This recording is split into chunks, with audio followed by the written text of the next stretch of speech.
hakkını helal et. Ben tövbe ettim günahları.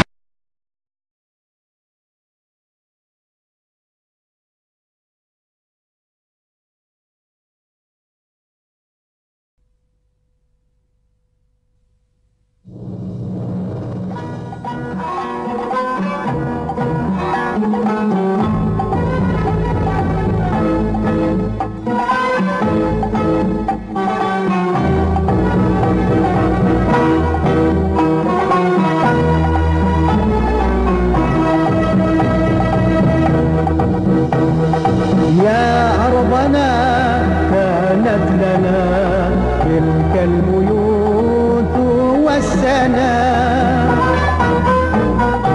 يا حزننا قام الظلام بيننا، ظلم جنى زيتوننا.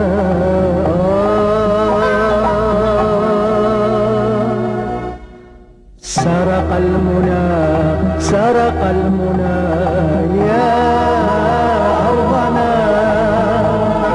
يا أرضنا، يا أرضنا.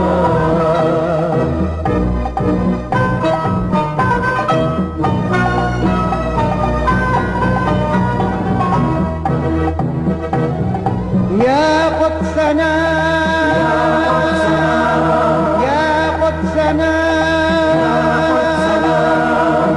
آت أنا آت أنا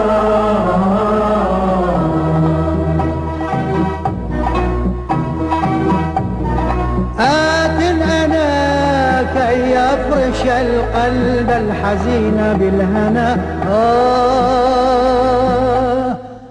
قمر رنا نور دنا، قمر رنا نور دنا، يا أرضنا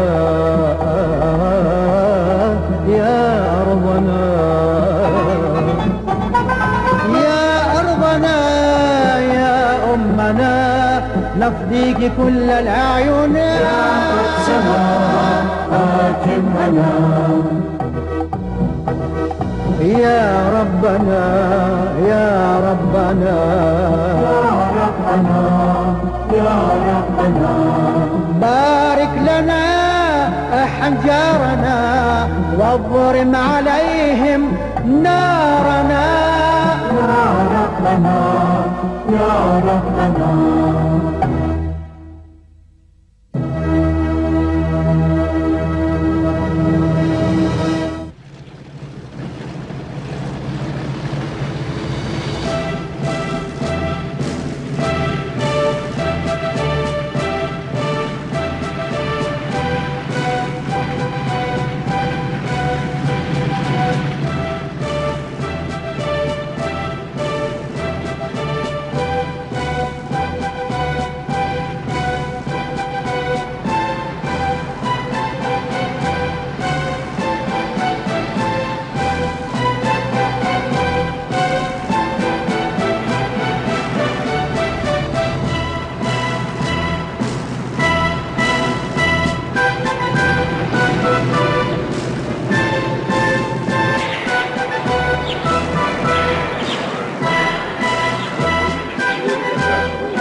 Bir.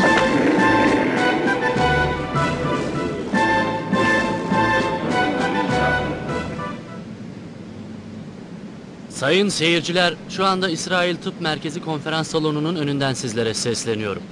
Biraz sonra buraya önümüzdeki seçimlerin güçlü adaylarından ve Ürdün Nehri'nin batı yakası komutanlarından Isaac Oven gelecek.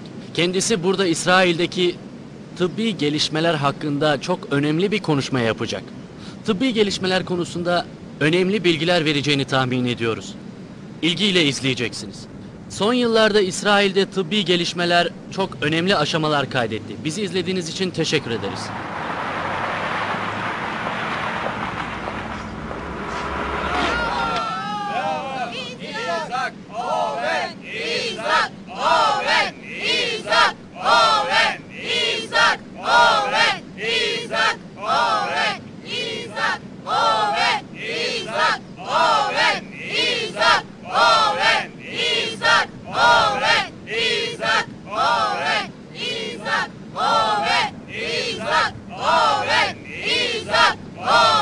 Sevgili seyirciler, bugün bütün dünyanın gözü bizim üzerimizde. Tıp alanında elde ettiğimiz başarılar insanlığın barış ve sağlığına katkı sağlayacak.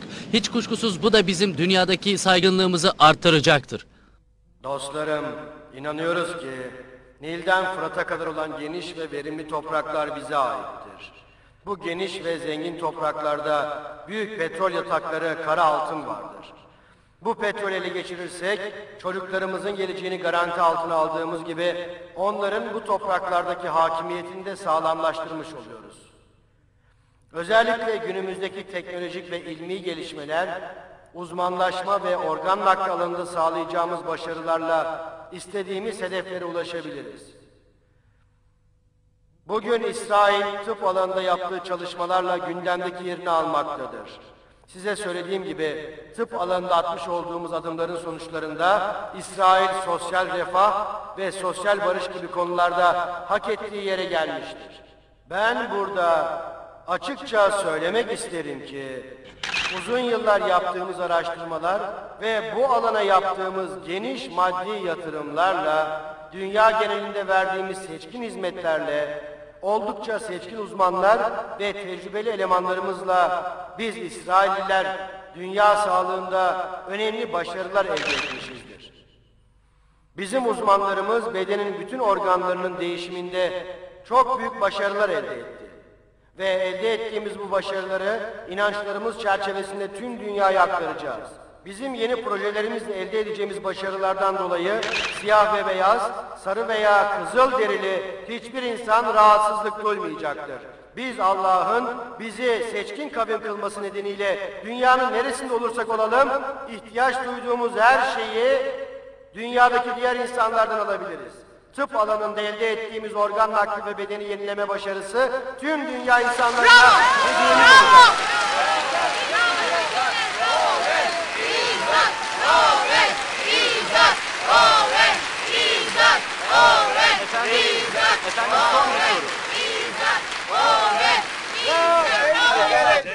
Efendim, şunu çok iyi biliyoruz ki siz siyasi kimliğinizden ayrı olarak tıp alanında yapılan gelişmeleri destekleyen ve bu alanda yapılan araştırmalara öncülük eden birisiniz.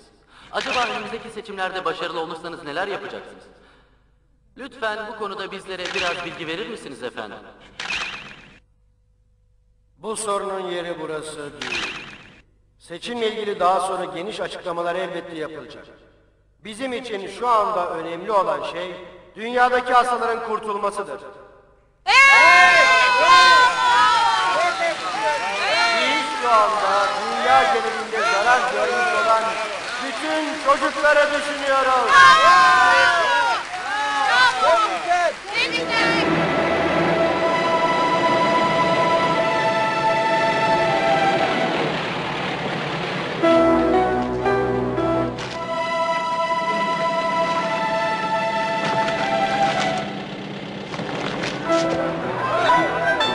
Kaldır.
Evet Zeynep kızım. Bunu da hallettik. Başka bir iş var mı? Teşekkür ederim. Elinize sağlık Rahman amca. Öyleyse eve gidiyorum ben. Allah'a ısmarladık. Güle güle. Sıra kimde? Buradan canım.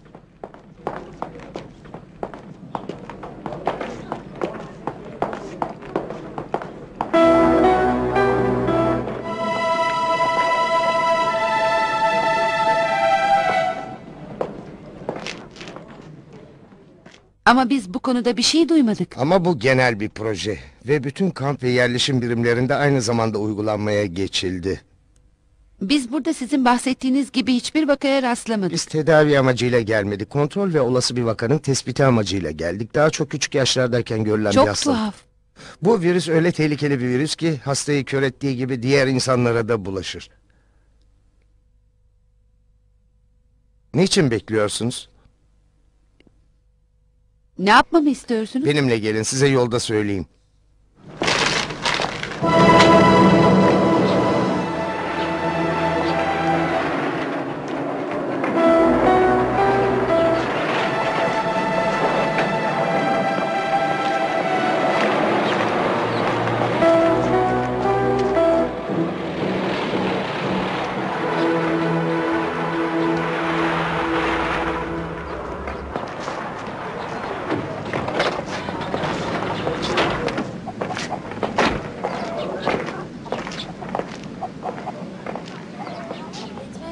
Söylesene, ne oldu yine? Göz muayenesi için gelmişler. Müsaade edersen çocukları muayene edecekler.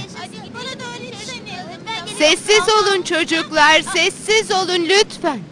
Sessiz olursanız size ne olduğunu söyleyeceğim, tamam mı? Leyla, bize iğne yapacaklar. Hayır. İğne.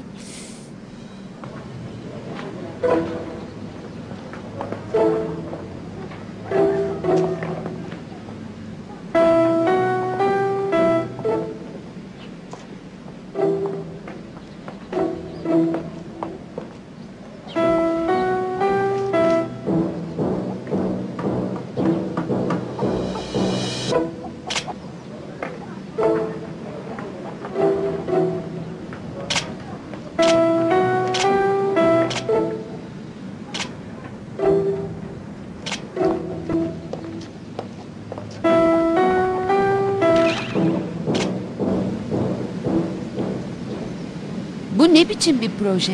Neden hepsini muayene etmiyorsunuz? Neden bu adam çocukların fotoğrafını çekiyor? Neler oluyor? Sakin olun lütfen. Biz burada gerekeni yapıyoruz. Çocukları muayene ediyoruz değil mi?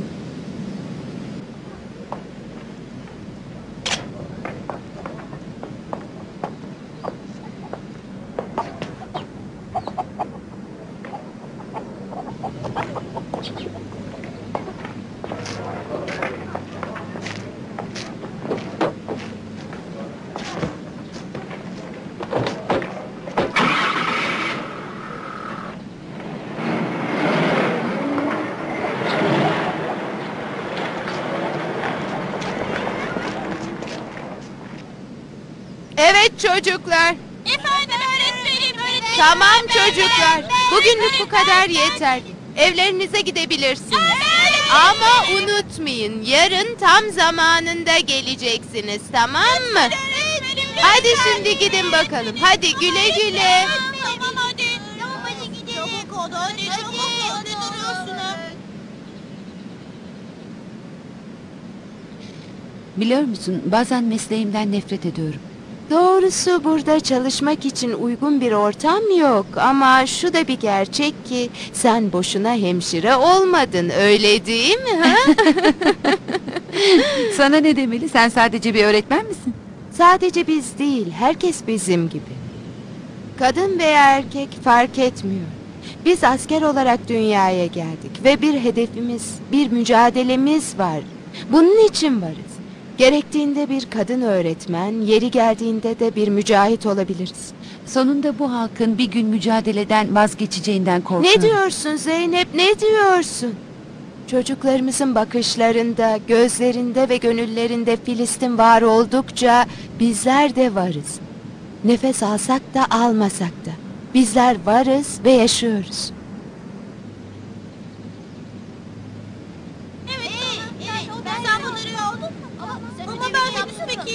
İğne yapmadıkları çok iyi oldu. Çok teşekkür ederim gerçekten. Bak istersen. Ne güzel değil mi? Bugün de kurtulduk iğneden. Ondan sonra oyun oynarız. Şuraya bak. Çok güzel. Ay şuna bak. Tamam ben de yapabiliyorum biliyor musun? Öyle mi? Güzel görünüyor. Şuna bak. Çok güzel. Şuraya bak. Çok gördüm. Biz inanıyoruz ki ilden Fırat'a kadar olan geniş ve zengin topraklar bize aittir. Bu geniş ve zengin topraklarda büyük petrol yatakları, kara altın vardır. Bu petrolü ele geçirirsek çocuklarımızın geleceğini garanti altına aldığımız gibi onların bu topraklardaki hakimiyetini de sağlamlaştırmış Hadi olacağız. gidelim. Hadi gidelim. Çocuklar nereye gidiyorsunuz? Bugün Gitmeyin, yeniden başladı. Durun, yeniden başladı. Gitmeyin diyorum size.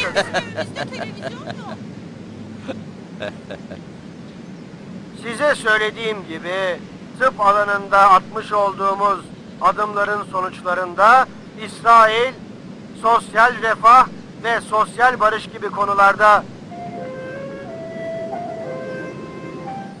Allahu Teala peygamberini Mescid-i Aksa'dan göklere miraca çıkarttı. Yani Filistin topraklarında.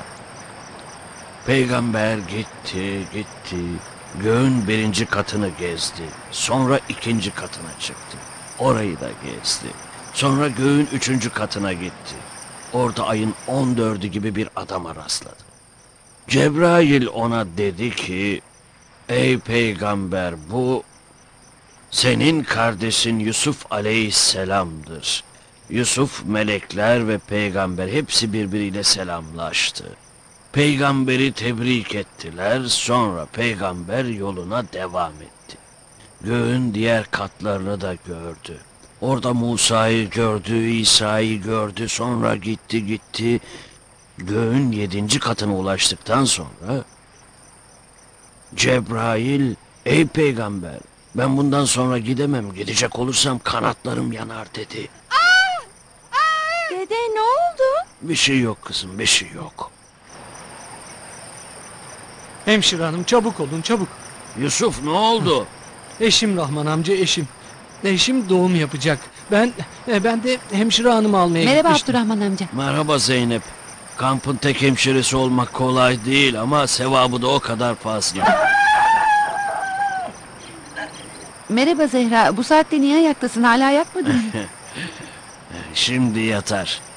Yapabileceğim bir şey olursa bana bildirin. Olur Rahman amca. Tamam. Gidelim hemşire. 1, 2, 3. Hadi gel buraya. Gel buradayım. Hadi gel. Aa durun. Yakalayacağım şimdi görürsünüz. Dur.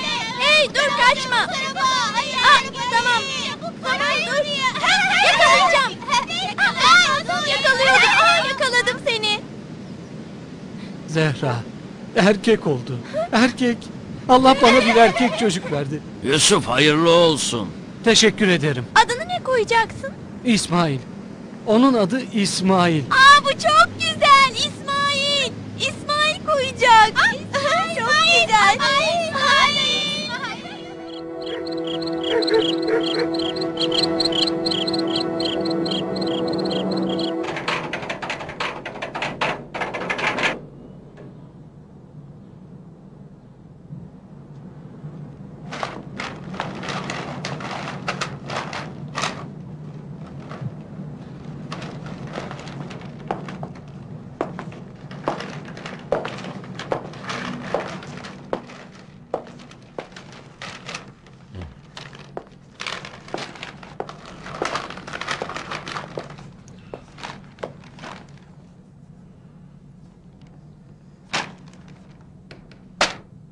Evet, ta kendisi.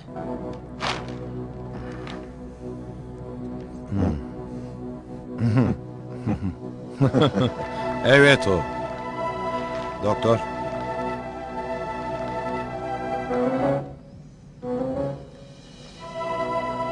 İşte o efendim.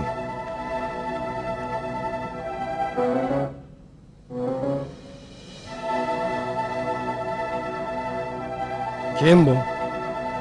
Numarası fotoğrafın arkasında yazılı.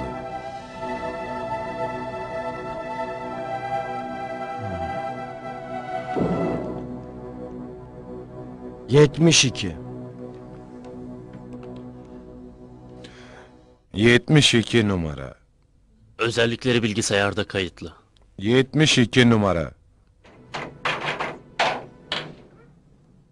Zehra Abdurrahman Muhammed, 7 yaşında, kan grubu 0 RH pozitif. O merkez kampta yaşıyor. Gözleri de açık renkli. Çok güzel. Sağlık durumu da gayet iyi sayılır. Göz sağlığı açısından durumu nasıl? Fena değil ama biraz özel bakım gerektiriyor. Güzel. Onu buraya getirin. Bir prenses gibi davranın. Ve istediği her şeyi verin. Efendim, 32 kişi daha var. Siz onları henüz görmediniz. Belki gözleri daha güzel olan vardır. İsterseniz onları... Ben bunu istiyorum. Gözleri Theodor'un annesinin gözlerini hatırlatıyor.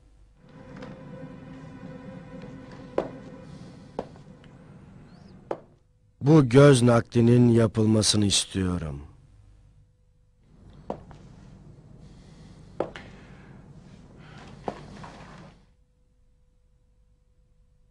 Önceden planlanacak bir operasyonla bir an önce kızı konağa getirmenizi istiyorum. O gözlere ihtiyacımız var. O kızın gözleri Theodor'un olmalı.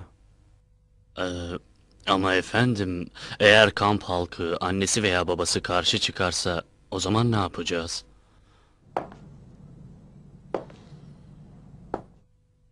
Çok dikkatli olmalısınız. Seçim öncesi bunun ortaya çıkmasını ve rakiplerimin bunu duymasını istemiyorum. Anlaşıldı efendim. Çok güzel.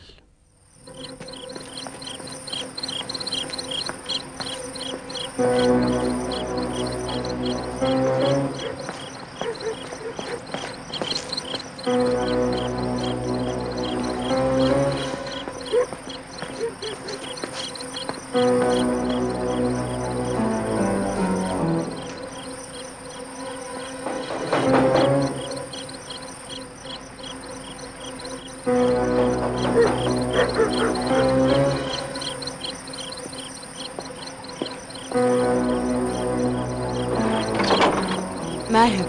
Merhaba. Hoş geldin. Affedersiniz.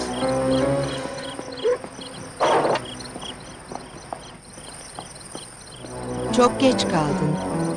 Toplantı başladı bile. Biliyorsun ortalık karışıktı. Dikkatli olmam gerekiyor. Merak etme. Ortalık her zaman böyle karışıktır. Buyur. Teşekkür ederim. Merhaba arkadaşlar. Merhaba. Merhaba. Merhaba. Nasılsın? Merhaba, hoş Merhaba. Merhaba. Merhaba efendim. Hoş geldin, geç otur. Evet. İsmail'in gelmesiyle bir kere daha tekrar ediyoruz. Siyonist güçlerle mücadelemiz önceki gibi devam etmeli. Son gösterilerde şehitler ve esirlerin sayısı fazlaydı. Ama çok şükür ki halkın morali oldukça yüksek. Müslüman olsun, Hristiyan olsun, şehitlerin taziyelerine katılmalıyız. İntifada hareketi bizim birinci hedefimiz. Ebu Hamid, işbirlikçileri göz önünde bulundurmamız gerek. Doğru. Yapılabilecek bir şey yok. Bazıları zor hayat şartlarından, bazıları ise Mossad ajanlarının baskılarından dolayı ispiyoncu oluyorlar. Onları bir şekilde tespit edip etkisiz hale getirmemiz lazım. Onlar bizi birbirimizle uğraştırmak istiyorlar. Bu da bizim faaliyetlerimizi yavaşlatıyor ve hedefimizi saptırıyor. Ama biz çevremizden emin olmadıkça yapabilecek hiçbir şey yok. Bu konuda diğer gruplarında bazı projeleri var. Bakın, bu konuyu Doğu kampında yapılacak toplantıda konuşuruz inşallah. Arkadaşlar, burada konuştuklarımızı kendi gruplarınızdaki arkadaşlara bildirin.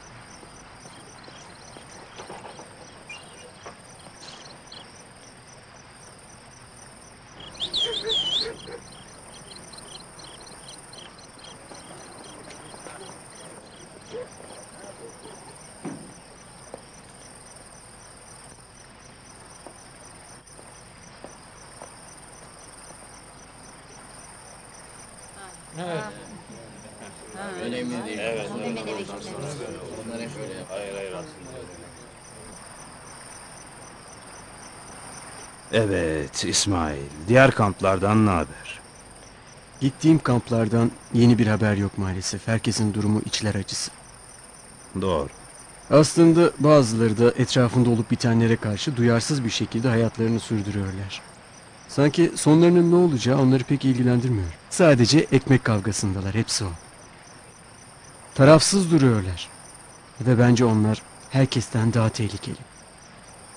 Her halükarda kendi faaliyetlerimizi sürdürmeye çalışalım. Sessiz kalamayız. Her koşulda intifadayı korumamız gerekiyor. Faal tutmalıyız. Hepimizin hedefi bu. Bir rehberimizin olmaması hareketimize zarar veriyor. Yine de başarılar diliyorum. Allah yardımcımız olsun. Allah'a emanet ol. Merhaba.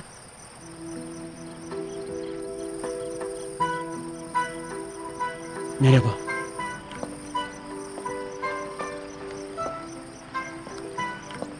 Nasılsın İsmail? İyiyim. Sen buralarda ne arıyorsun? Sizin toplantınız yok mu? Vardı tabii ki. Sana Zehra'ya uğramanı söylemek için gelmiştim. Rahman amca Zehra'nın seni çok özlediğini söylüyordu. Zehra seni çok seviyor. Anlıyorum. Ben hemen şimdi gidiyorum.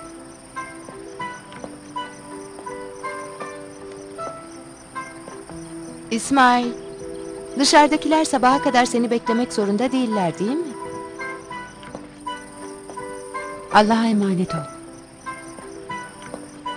Allah'a emanet olun. Güle güle İsmail. Hadi Fatmalara gidelim. İyi Ayşe, ne yapıyorsun? İyiyim, sen nasılsın? Selam.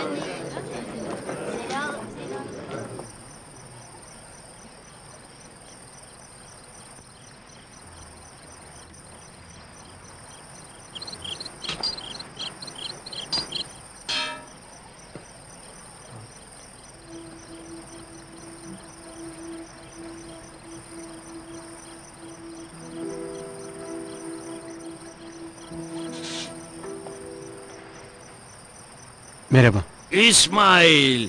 Gel içeri.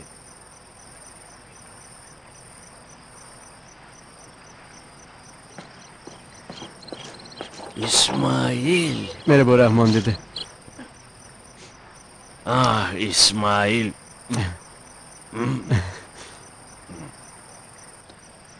Rahatsız etmiyorum ya. Çok sevindim geldiğine. Gel içeri, gel. Buyurun.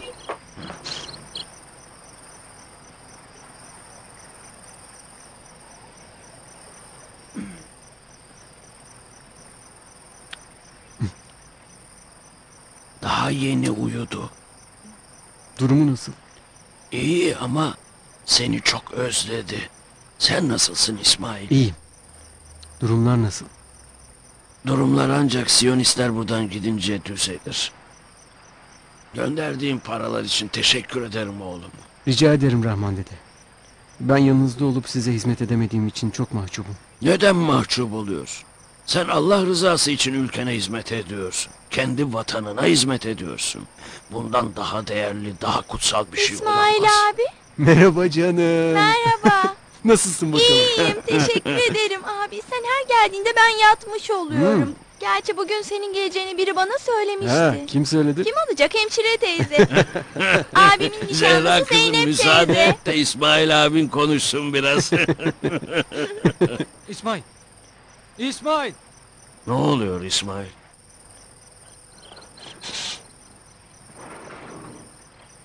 İsmail. Gel seni geçireyim. Polisler geliyor. Güzel kardeşim. Benim gitmem gerek. Hoşça kalın.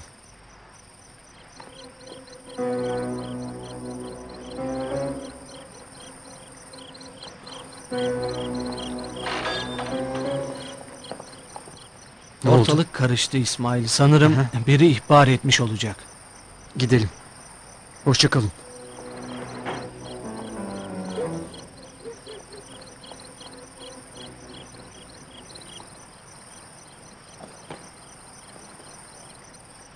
Zehra, artık uyu kızım.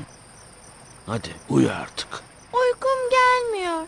Neden İsmail abim her geldiğinde... Ne oldu dede? İsmail! İsmail! Ne? Hey, ne oldu? Şuraya bakın, biri vurulmuş. Yusuf! Şu hale bak, Yusuf! yaşıyor mu? Yusuf! Onu gönderdim Rahman amca. Merak etme sen. Bilmiyorum. Hangi yönden ateş ettiğini anlamadım. Rahman amca, oğlum İsmail'i size emanet ediyorum. Ona iyi bakın. İsmail'im.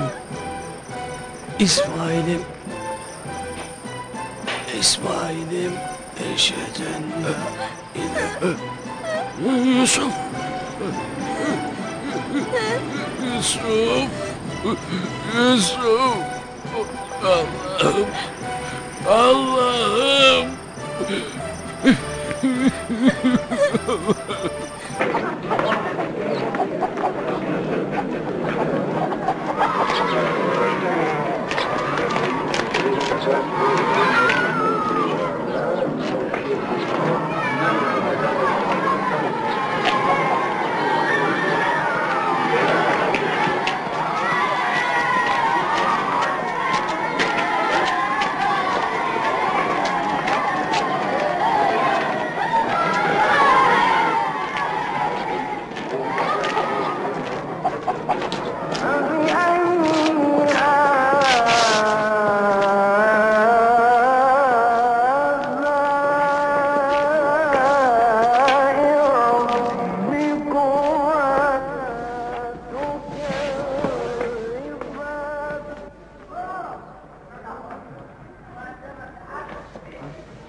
Zehracığım, gel buraya, şu çocuğu dışarı çıkar.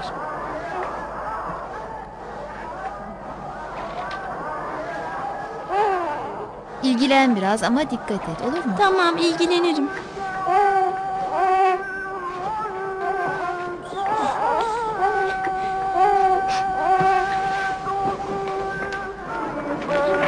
Allah sabır versin. Sağ ol.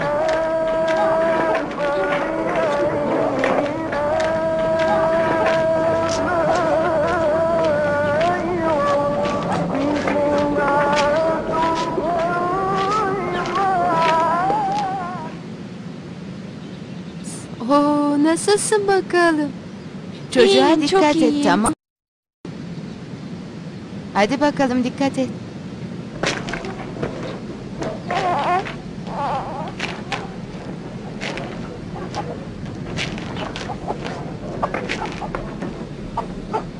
Ha? Ey? Müslümanlar. Ve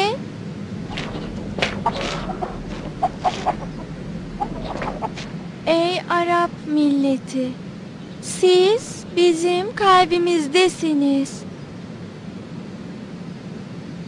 Peki biz sizin nerenizdeyiz? Sen benim küçük kardeşimsin. Ben sana bakacağım, okula götüreceğim, sana şiir okuyup öğreteceğim. Hiç kimsenin seni üzmesine izin vermeyeceğim. İnan bana, seni İsmail abim gibi seviyorum. Artık benim 2 erkek kardeşim var. Gerçi senin baban artık yok ama biz varız. Senin yanındayız. Rahman dedem, İsmail abim ve ben her zaman seninle olacağız. Seninle oynarım, tamam mı? Babanın yokluğunu hiç aratmam sana. Kızım, çocuğu annesine götür, sütünü versin. Tamam.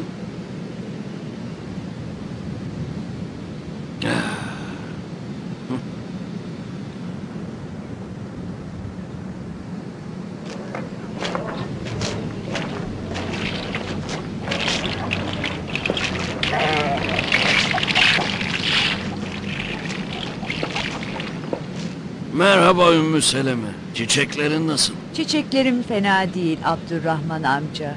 Evet, kampın kirli suları onlara pek yaramıyor ama şimdilik yaşıyorlar işte.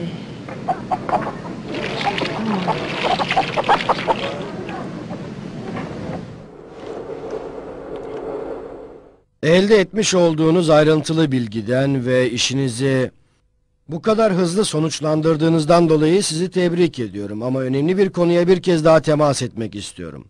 Seçim heyecanının ve rekabetin arttığı bu günlerde bu hassas konuda daha dikkatli olmalıyız. Göçmenlerin oturduğu bölgeleri ve benim aday olduğum Yahudi yerleşim yerini kontrol etmeliyiz. Rakiplerin bazı şeyleri fırsat bilerek beni halkın gözünde küçük düşürmek isteyeceklerdir. Bunun için devamlı fırsat kollamaktadırlar. Kamplarda güçlü ve dikkatli olmanız gerekmektedir.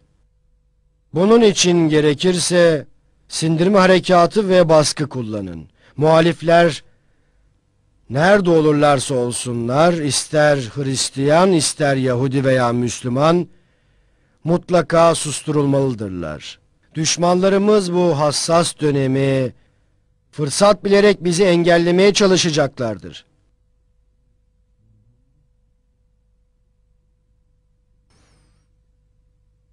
Gelecek günler bizim için daha aydınlık olacak.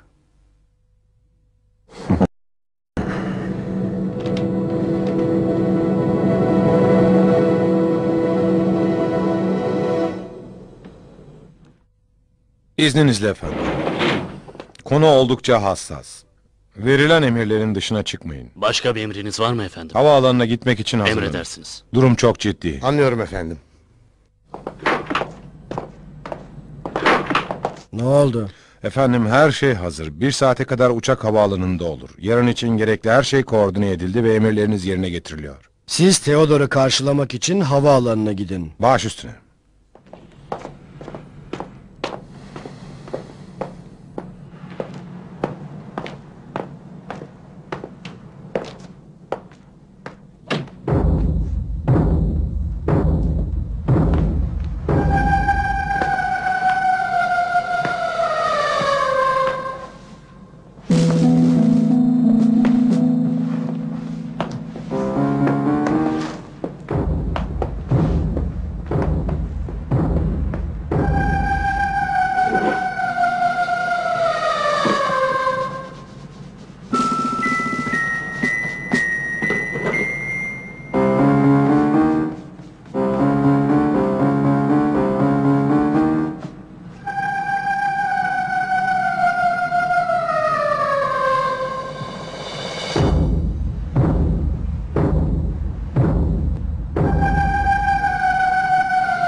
Hoş geldiniz efendim.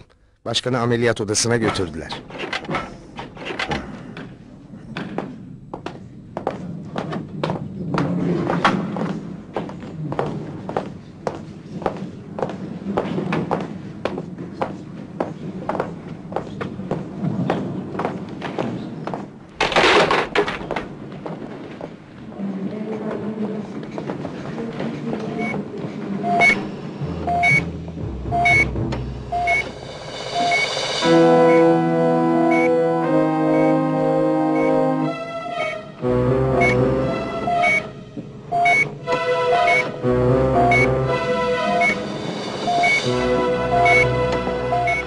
Efendim, başkan yakalandığı kalp hastalığının ilerlemiş yaşından dolayı iyileşeceğinden ümitli değildi. Bundan dolayı size minnet duyuyor efendim. Onu ikna etmek kolay olmadı. Hala konuşmamız gereken bazı konular var. Ailesine durumu bildirdim efendim. Bizim yaptığımız araştırma ve denemeleri, insanlar üzerinde yaptığımız birçok çalışmayı başkana gösterdik. İhtiyar çok şaşırdı. Kendi ameliyatı için 32 kalp Ayarlamış olmamız onu hayretler içinde bıraktı. Bundan sonra daha önemli işler başaracağız. Ölüleri dirilteceğiz. İstersek bunu bile yapabiliriz. Efendim, ekip kampa gitmek için hazır. Çok güzel. Sen de onunla birlikte git. O kız benim için çok değerli. Bunu biliyorsun değil mi? Evet efendim. Hadi gidelim.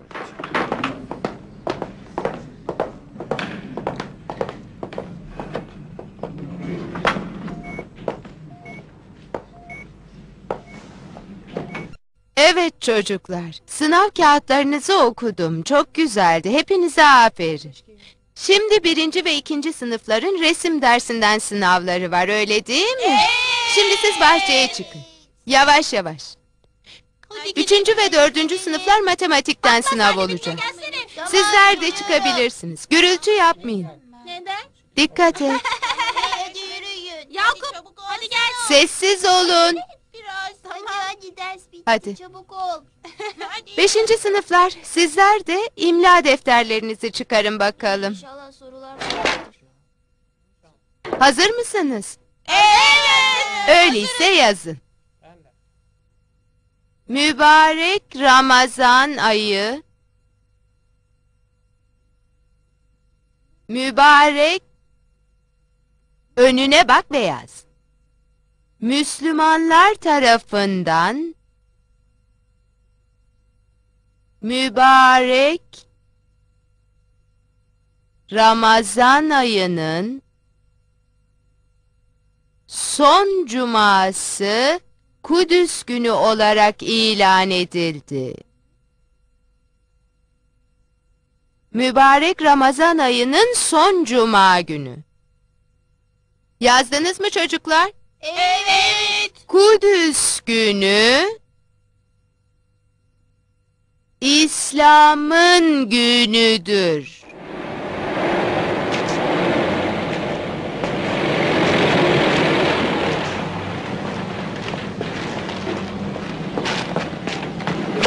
Emriniz var mı? Hayır. Kaldır yukarıya.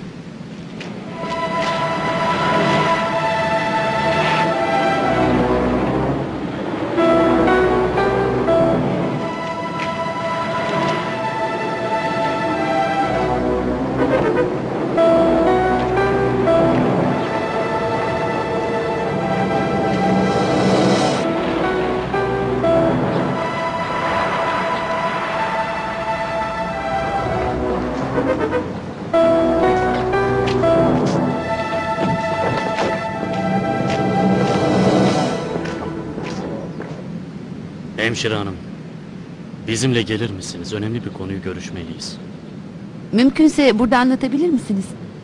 Burada olmaz. Okula gitmemiz gerekiyor. İlaçları düzenli olarak verirseniz çabucak iyileşirler, tamam mı?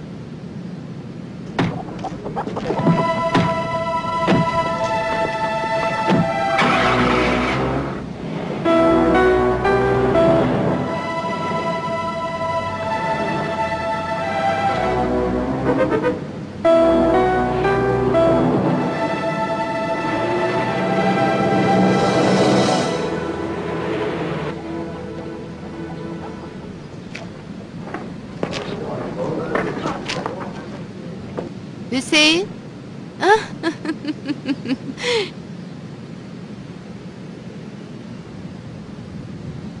Çok güzel, çok güzel. Aferin, gerçekten güzel. Öğretmenim güzel olmuş mu? Evet, çok güzel, çok güzel. Güzel, güzel. Sen ne çizdin? Bakayım. Aferin, aferin kızım, çok güzel.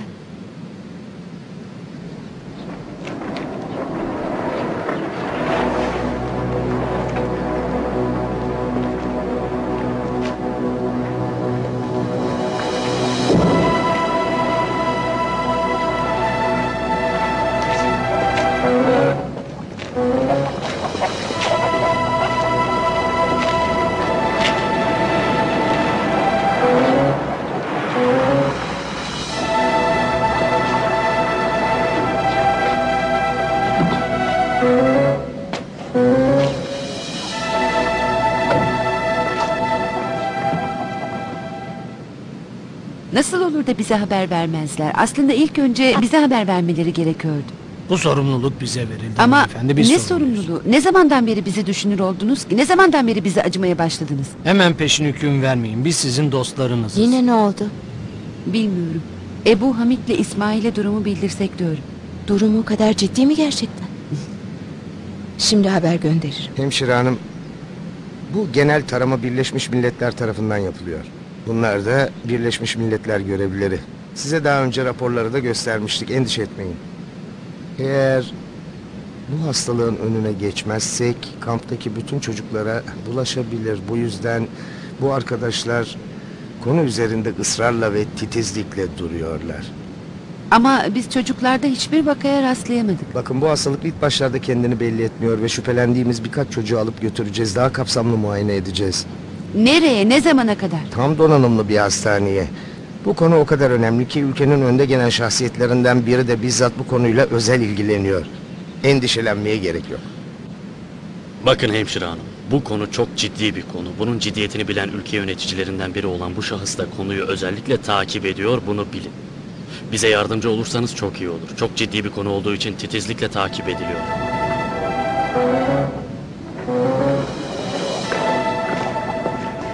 Haber gönderdin mi? Evet, haber gönderdim. Ne yapacağımı bilmiyorum, çok kaygılıyım. Sen de onlarla birlikte gidersen iyi olur. Gerekirse ben de gelirim, tamam mı?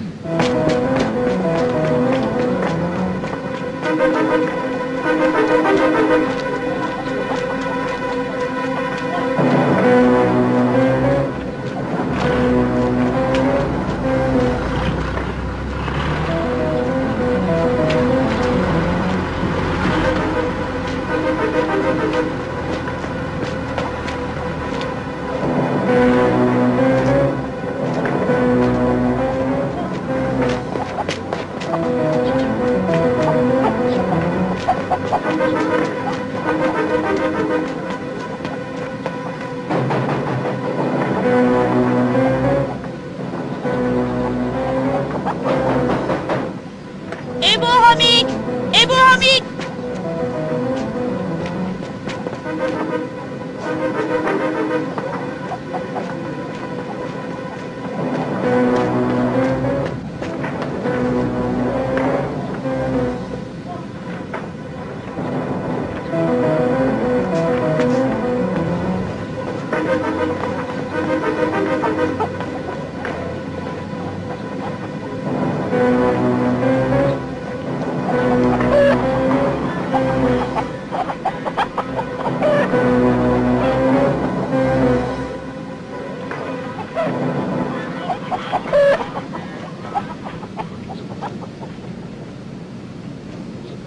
Ya birlikte gitmeme izin vermezlerse? Sen merak etme, ben giderim. Bu listede yer alan 5 çocuğun ayrıntılı kontrolleri için bizimle gelmeleri gerekiyor.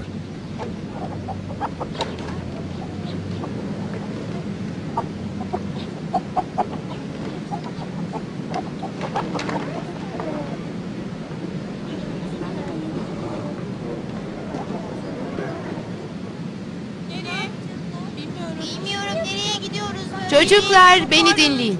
İsimlerini okuduklarım karşıya geçsinler. Leyla Ramazan. Geç. Mehdi Abdülhadi. Zehra Abdurrahman. Sude Abdülmecid. Cafer Şekaki. Cafer Şekaki. Buradayım öğretmenim. Hadi çocuklar, binin. Durun hemşire hanım. Sizin gelmenize hiç gerek yok. Biz bütün sorumluluğu üstleniyoruz. Hiç endişe etmeyin. Ama benim mutlaka gelmem gerek. Lütfen ısrar etmeyin hanımefendi. Doktorun neler söylediğini duydunuz. Hem bu konunun sizi ilgilendiren bir tarafı da yok. İzin verirseniz çocuklar binsinler. Bu konu sizin sandığınızdan çok daha önemli bir konu. Birazdan benim sadece bizim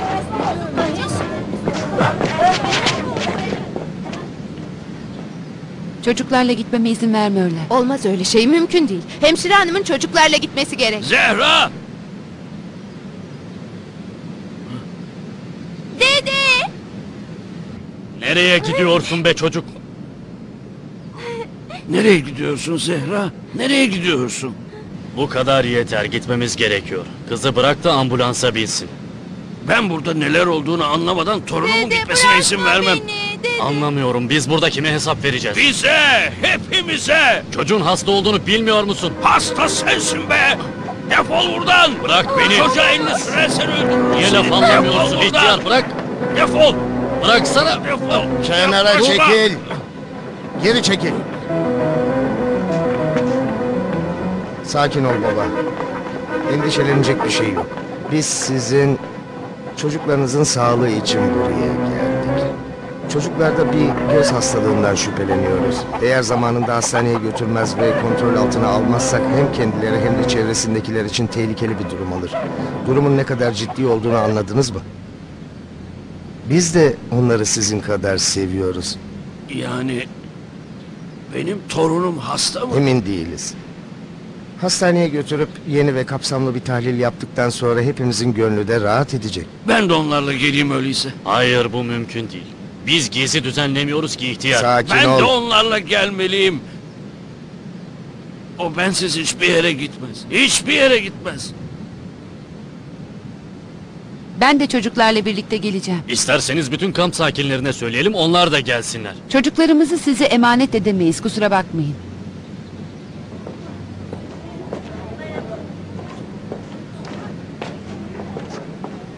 Bakın, eğer sadece ikiniz gelirseniz hiçbir sorun olmaz.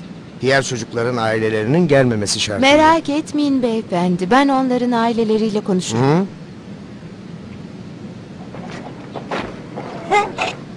Lütfen buyurun. Buyurun.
Alın.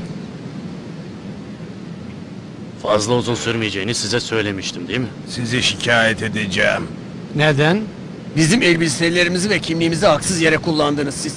Bu bir insanlık göreviydi. Bu konuda kendinizi fazla üzmeyin yoksa sizin için iyi olmaz. Sizler mahkemede yargılanacaksınız. Bizi buraya zorla getirdiniz. Bu yaptıklarınızı ödeyeceksiniz. Dinle beni lanet adam. Bir kez daha o koca ağzından aramızda neler geçtiğine dair bir söz çıkarsa dünyanın neresinde olursan ol seni bulur ve boğarım. Anladın mı beni? Bunu hepinize söylüyorum. Anladınız mı?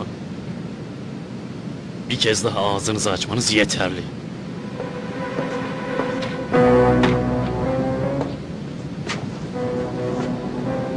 Alo. Evet. Size önemli bir şey bildirmek istiyorum efendim. Ne oldu? Bizi 48 saat boyunca tuttular. Kimler? İsrailliler.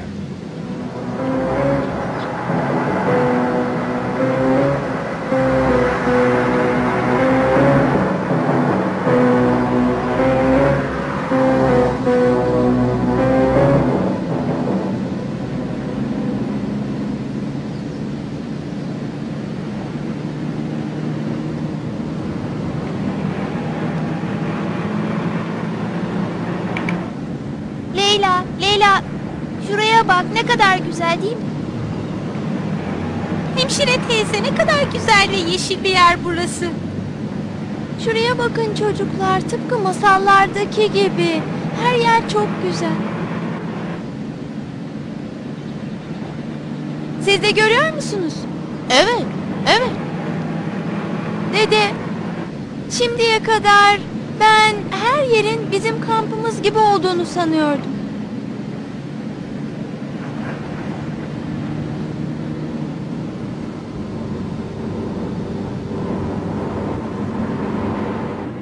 Bu insanlar çok güzel yerlerde oturuyorlar ve çok güzel şeylere sahipler.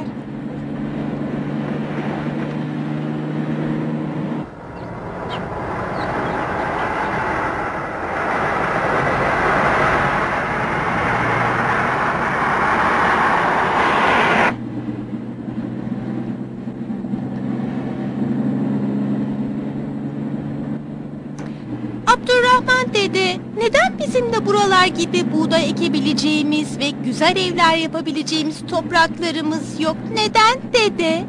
Neden? Bunu anlayamıyorum. Neden yok? Hayır, bizim de vardı.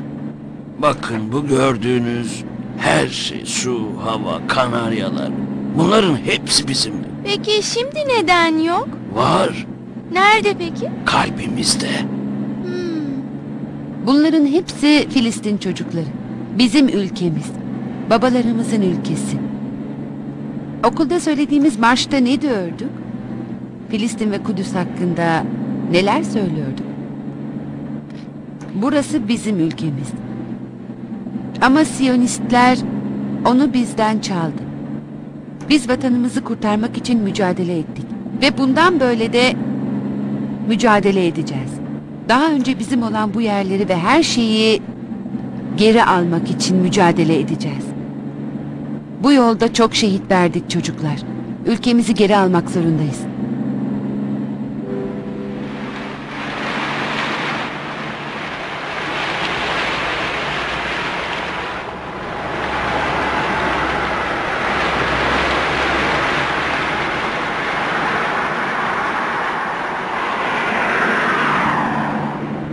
Çocuklar şuraya bakın. Ne kadar yüksek ve güzel evler var burada değil mi?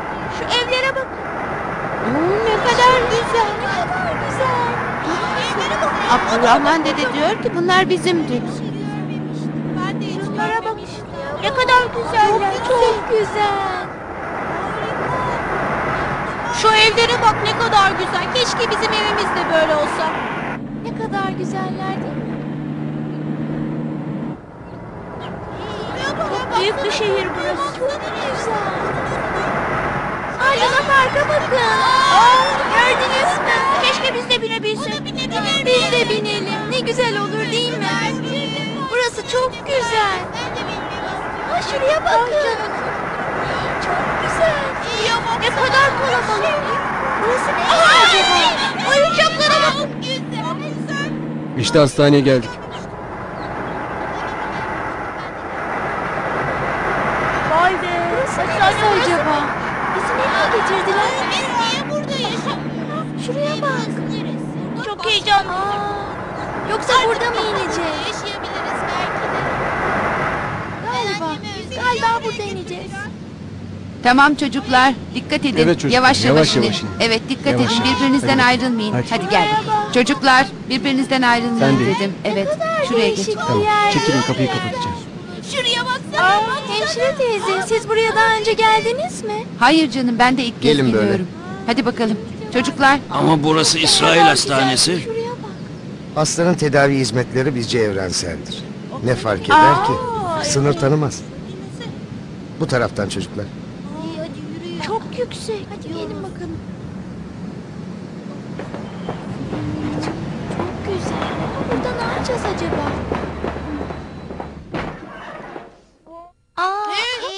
Çok güzel. İçeri girin çocuklar. Çok güzel değil mi? Ne kadar temiz değil. Şuraya bak. Değişik ve büyük bir yer değil mi? Çok güzel. Duvarlar çok büyük. Şu ablaya bak. Çok güzel değil mi? Doktor hazır mı? Evet. Teşekkür ederim. Alalım mı? Hayır canım. Efendim beklenen hastalar geldiler.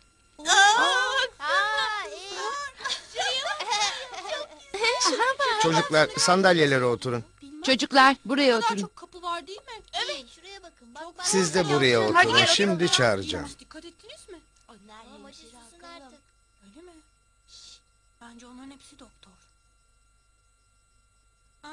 Aa evet. Doğru.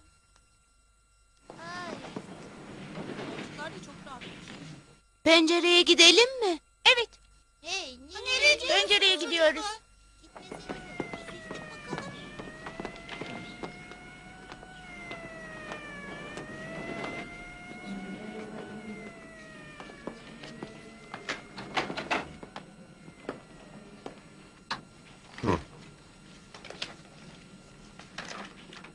Leyla Ramazan.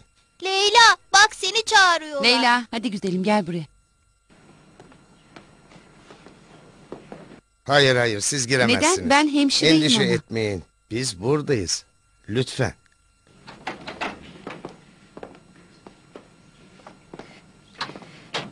Ben çok sıkıldım. Şu tarafa doğru gidebilir miyim? Tamam güzelim ama dikkatli ol.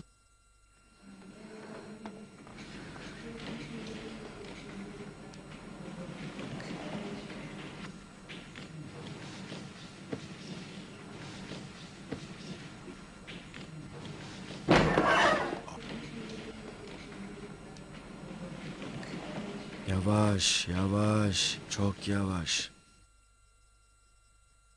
Efendim artık sağlığınıza dikkat etmeniz gerekiyor. Endişelerini anlıyorum. Çok iyi anlıyorum.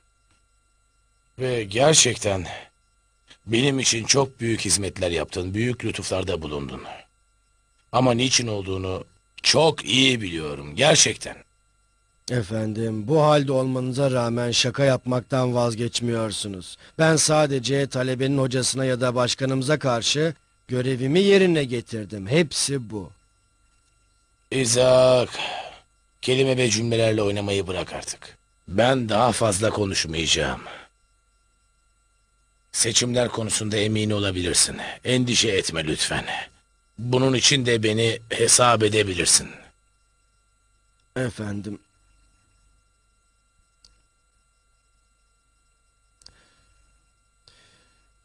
Size çok teşekkür ederim efendim. İzak, gerçekten güzel olan şu sağlık projeni sürdür lütfen. Benim için ve daha birçok insan için sağlam organlara ihtiyaç var. Ve bu ihtiyaç duyulan organları çocukların içinde yetiştirmeye ve bize sağlık vermeye devam et. Çocuklar üzerinde yaptığımız çalışmalar tamamen kontrolümüzde ve başarılı gidiyor efendim. Siz hiç merak etmeyin. Görüşmek üzere.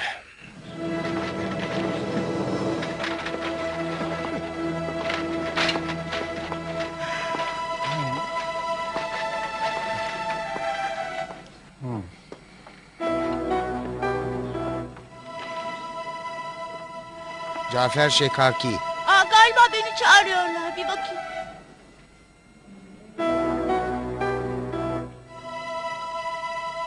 Leyla gel, hadi gel. Hadi. Şu ağaçların güzelliğine bak.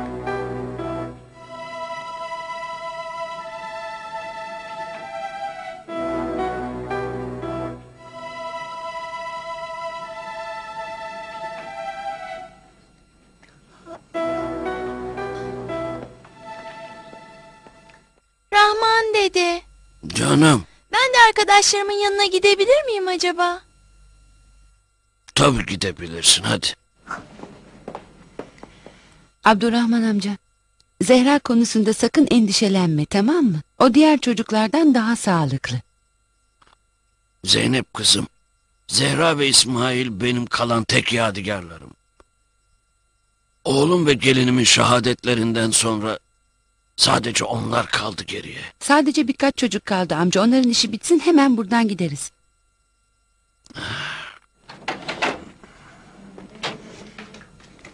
Zehra Abdurrahman Muhammed.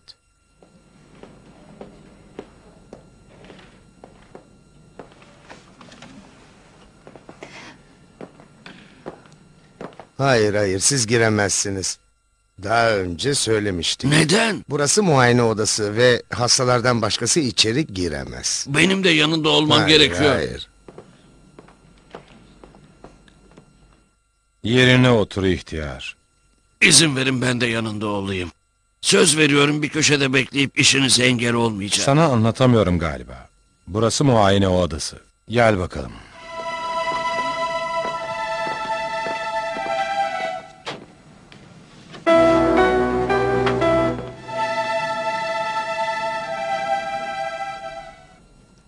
Korkmuyorsun değil mi? Hayır, ne yapacaksınız ki? Hiç. Sadece muayene edeceğim. O zaman hiç korkmam. Güzel. Öyleyse çeneni şuraya koy bakalım. Şu orta yere bakıyorsun. Güzel.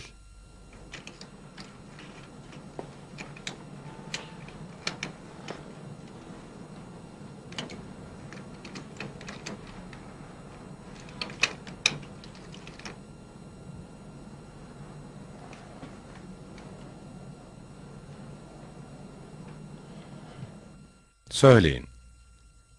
Peki çocuklar nasıllar? Fazla dikkat çekici değiller. Ama bir iki kişinin sağlam böbreği var. Numaralarını kodladık. Bir gün belki lazım olabilir. Çok güzel. Hemşire teyze, ne zaman gideceğiz? Zehra ne zaman gelecek? Gelecek güzelim, gelecek. Burası çok güzel görünüyor. Şehre gidip gezmeye ne dersiniz? Burası Çok zamanımız yok. Evet, lütfen gidip şehirde gezelim. Ben çok merak ediyorum.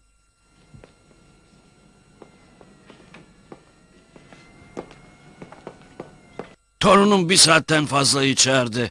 Daha fazla tahammülüm kalmadı. Girip Olmaz bakacağım. beyefendi, içeride muayene Ne ediliyor. muayenesi? Ne zamana kadar sürecek? Doğru söylüyor, çok uzun sürdü. Zehra kızım, ne oldu? Niye uzun sürdü yavrum? Doktor bey, bu durumda gidebiliriz değil mi? Evet. Bize bir araç verirseniz memnun oluruz. Elbette fakat... bir mesele var ki... sizinle görüşmemiz gerekiyor. Neden? Bir şey mi oldu? Lütfen içeri gelin.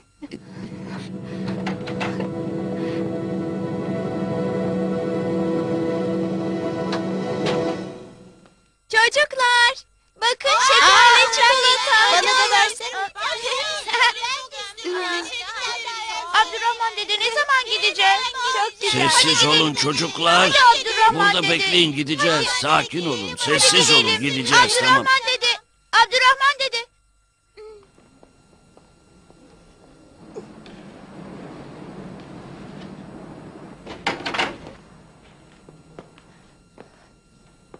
Ne oldu Zeynep? Ne zaman döneceğiz? Doğrusu doktor bütün çocukların iyi olduğunu söylüyor. Çok güzel. Sadece Sadece ne? Kim? Zehra. Zehra mı?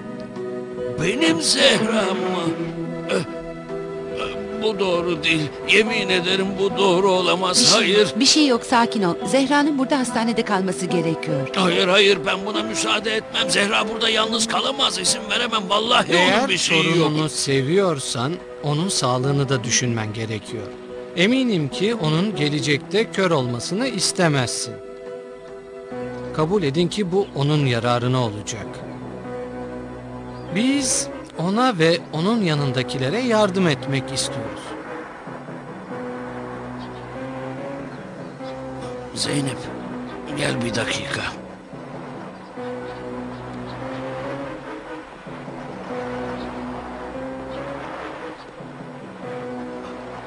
Zeynep, ben Zehra'nın hasta olduğuna inanmıyorum.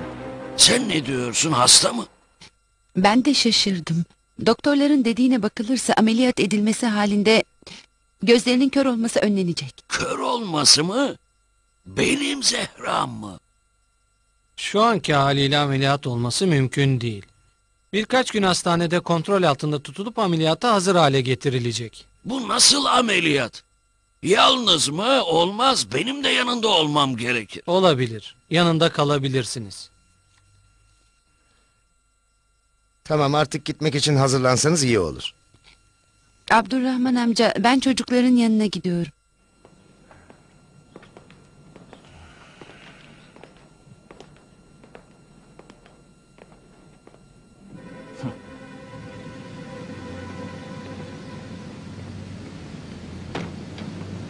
Çocuklar, hadi binin arabaya. Yavaş yavaş, dikkatli olun. Yavaş yavaş, yavaş yavaş. Tamam, işte böyle. Dikkatli olun. Zehra, güzelim, Abdurrahman amcaya dikkat edeceğine söz ver tatlım. Sen de çabucak iyileşecek, yanımıza geleceksin. Hemşire teyze, söyler misin bana, derslerim ne olacak? Sen akıllı ve çalışkan bir kızsın. Söz veriyorum, döndükten sonra yardımcı olacağım ve başaracaksın. Bana bir söz verir misin? Elbette canım. İsmail abime söyle lütfen, ben onu çok seviyorum. Yusuf amcanın oğlu İsmail'ce endişe etmesin. Dönünce ona bakacağım ben, tamam mı? Söz veriyorum bir tanem. Ben dönünce İsmail abinle birlikte küçük İsmail'e bakacağız ve çok eğleneceğiz.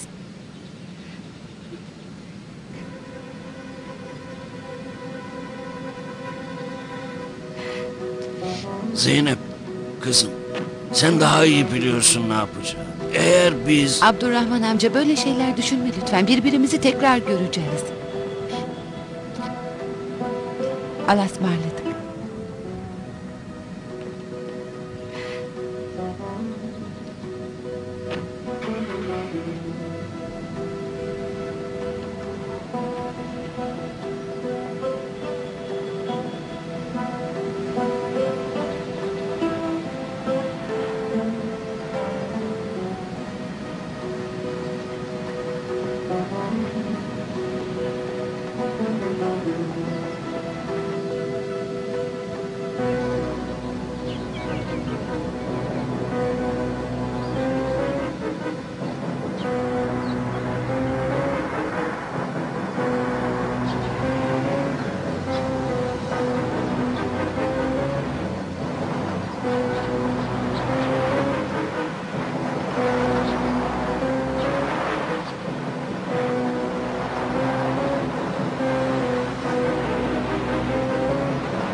Hadi bakalım inin aşağı. Bundan sonrasını yürüyerek gidersiniz. Hadi bakalım yürüyün. Söylesene, burası neresi? Bilmiyorum. Neresi olmasını isterdin? Ne? Beni ilgilendirmiyor. Ama Hadi sen neden? de in. Hadi. Hepiniz inin. Bizi kampa İnin arabamdan. Benim görevim söylemediler mi? Beni hiç ilgilendirmez. Siz ne biçim bir insansınız böyle? Bundan sonrasını yürürsünüz. Durun Beni bir hiç dakika. ilgilendirmez, tamam mı? Çocuklar, Hadi endişe bakalım. etmeyin. Burada ne yapacağız, Bana ne? söyler misin? Hadi yürüyün. Çocuklar, yanımdan ayrılın. Burada ne yapacağım? Tamam çocuklar, tamam, birbirimizden ayrılmayalım. Tamam, sakin olun. Bir çaresini bulacağız. Ayrılmayın. Ama... Tamam çocuklar. Tamam, sakin olun. Burada durun. Gelin benimle. Gelin, birbirimizden ayrılmayalım. Gelin buraya, yan yana durun. Dikkat edin. Tamam, dikkat edin.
Gel kızım. Burası neresi? Karantina. Birleşmiş Milletler'e mi yoksa Kızıl Haç'a mı ait? Buyurun.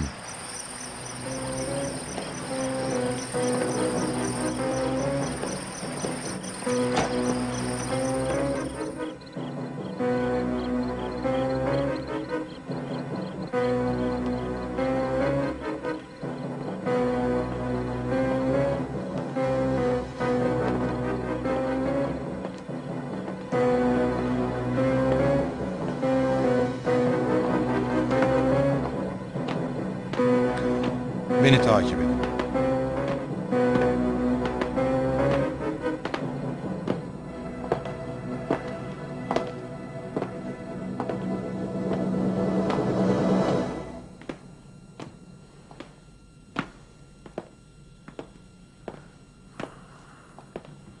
Rahman dede, burası ne kadar güzel. Gidelim kızım, gidelim.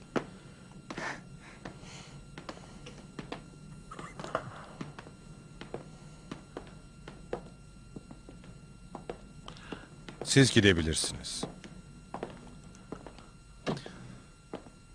Böyle buyurun. Sizin odanız burası.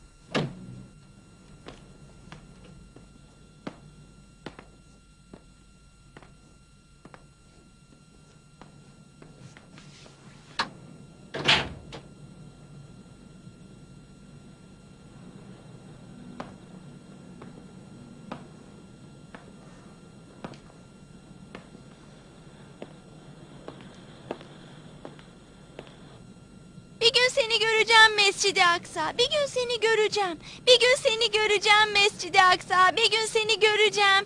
Bir gün seni göreceğim. Zehra Bir gün kızım, seni göreceğim. yapma.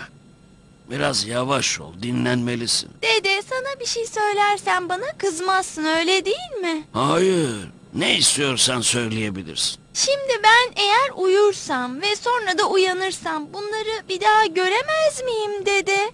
Hayır Zehra kızım, sen rüya görmüyorsun. Bunların hepsi gerçek. Bunlar bir zamanlar bizimdi. Ayrıca bunlar özlem duyulacak şeyler değil.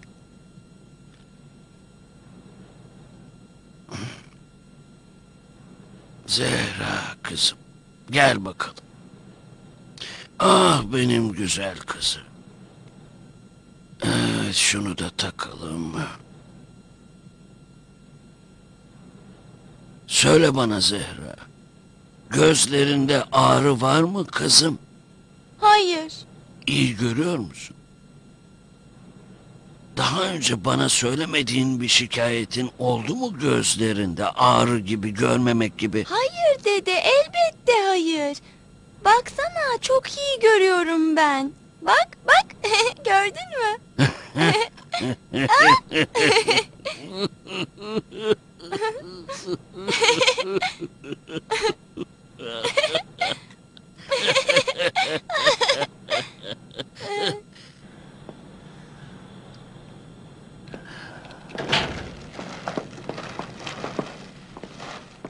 Bu elbiseler küçük hanımın.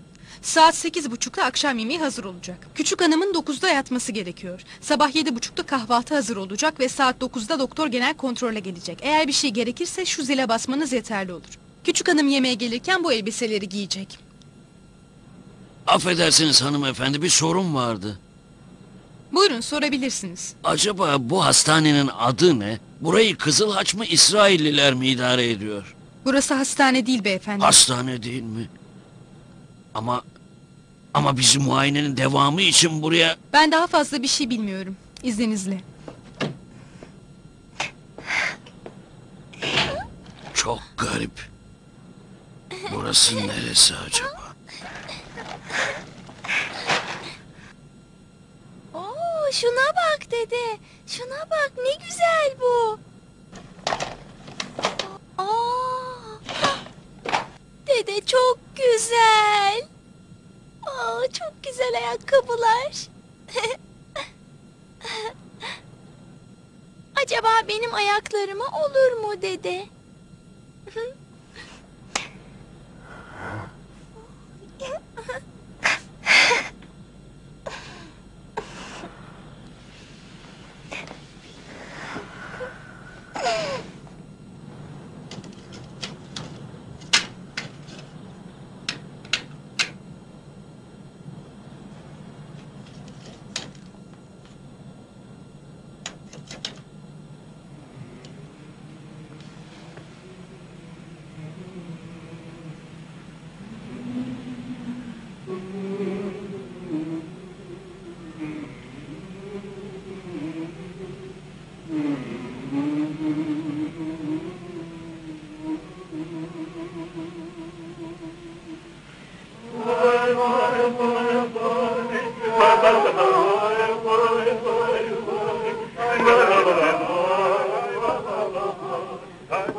Affedersiniz efendim, rahatsız ettim.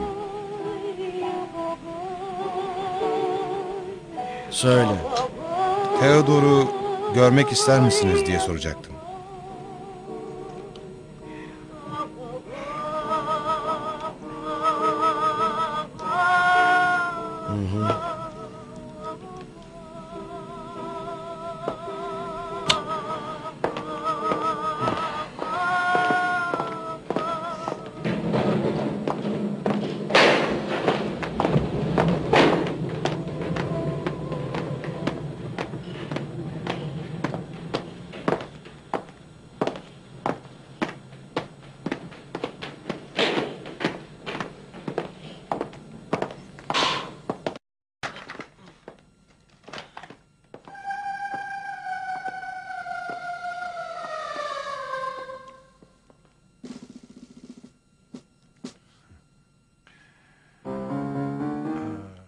Durumu nasıl? Şimdilik daha iyi. Biraz sessizdi ama bu da 3 ay hastanede olan biri için oldukça normal bir durum efendim. Efendim, Londra bizimle iyi işbirliği yaptı. Peki ya ayakları nasıl? Şimdilik yürüyemez. Eklenen ayak bedene tamamen yapışana kadar biraz zaman alacaktır ama durumu gayet iyi görünüyor.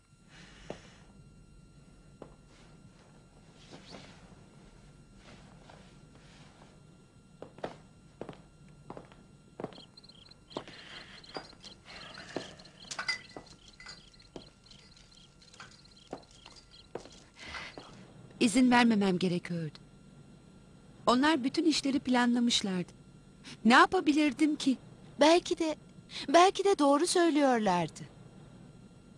Fakat bunların hepsi bir plansa ne yaparız? Endişe etme, her şey düzelir. Bu işin içinde bir iş var. Kim demiş ki Siyonistler bedavaya hizmet eder? Bunlar Yahudiler için karşılıksız iş yaparlar ancak. Peki bunlar o küçük kızın canından ne isteyebilirler ki? Ben Siyonistler tarafından tutuklanan insanlar gördüm. Onların hiçbiri evlerine geri dönemediler. Ama bu çok farklı. Biri küçük bir kız, diğeri ise ihtiyar. O doktorların ne işine yarayacak? Belki endişelenmemize gerek yok. Endişelenmemeliyiz. Birleşmiş Milletler görevlilerinin durumu tamamen şüpheliydi. Ben bilmiyordum. Ne yapacağımı bilmiyordum. Hiç kimse seni suçlamıyor. Hepimiz neler olduğunu biliyoruz. Hepimiz biliyoruz. Bana sorarsanız durumu İsmail'e bildirmek gerekir. Ne olursa olsun onun kardeşi. Evet, doğru, haber vermeliyiz. Biz üzerimize düşeni yapalım. Kendi kanalımızla araştıralım. Bağımsız yayın organlarıyla olayı gündeme getirelim. Umarım bu yolla Ebu Abdurrahman Hamid! ve... Ebu Hamid! Ne oldu?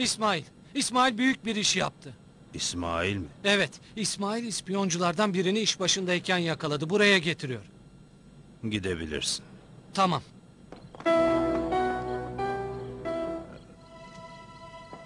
Hanım, sen dışarı çık da gelince ona yol göster. Anlaşıldı. İsmail.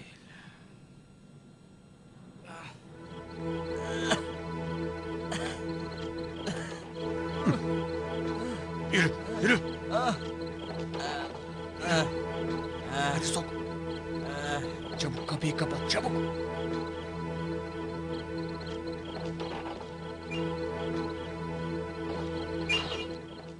Gir içeri. Gir içeri. Bizim hakkımızda İsraillilere bilgi verirsin ha. Bir gün yakalanacağını hiç düşünmedin değil mi? Yürü bakalım. Vatanına ve vatandaşlarına ihanet edersin, öyle mi?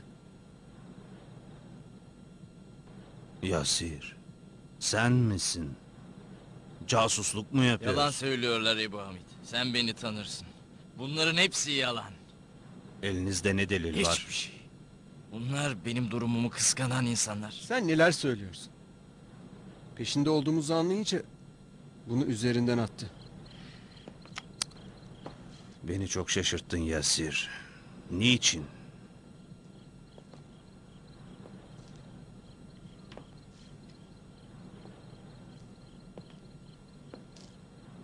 Keşke ihanet etmeden önce 17 yaşındaki kardeşini hatırlasaydın. Şu geçen yıl Siyonistlerin boynunu vurdukları kardeşini. Bizleri unuttun. Hadi bizi bir kenara koy. Topraklarını unuttun. O Yusuf'un ölümüne neden oldu. Daha yeni çocuğu olmuştu. Bence öldürülmesi gerek. Benim Yusuf'un öldürülmesinde bir günahım yok. Öyleyse Birleşmiş Milletler kıyafetli o adamlar hakkında bir şeyler biliyorsun. Konuşmaya gerek yok. Beynine bir kurşun sıkıp işini bitirmek gerekiyor. Zehra'yı niçin götürdüler? Sabredin. Acele karar vermeyin. Biraz bekleyin bakalım. Ondan öğrenmemiz gerekenler var. Onun yargılanması gerek. Ondan öğreneceğimiz çok şey var. Aşağı götürün.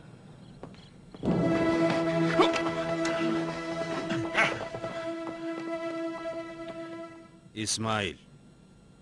Sen kal. Seninle biraz konuşalım. Ne var? Bir şey yok. Endişe edecek bir şey yok. Abdurrahman amca ve Zehra hakkında. Gerçek şu ki...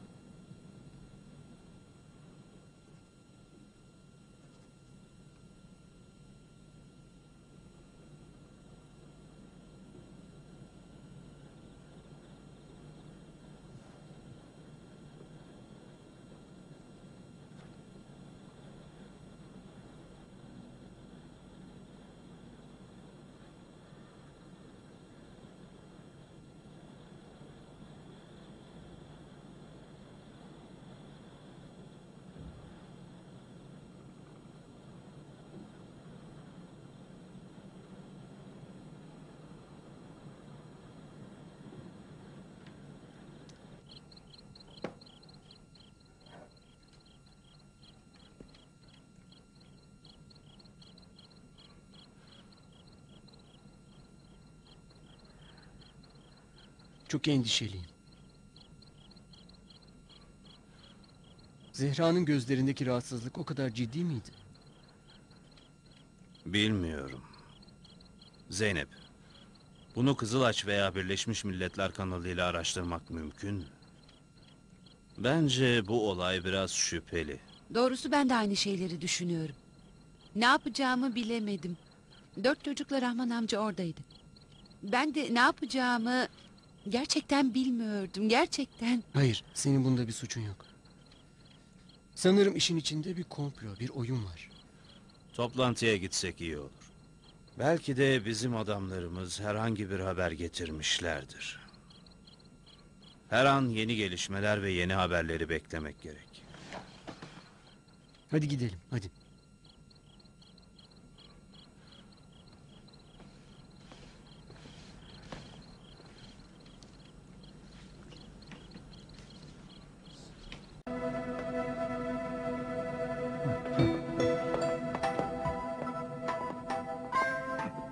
Dedeciğim, nasıl? Güzel değil mi?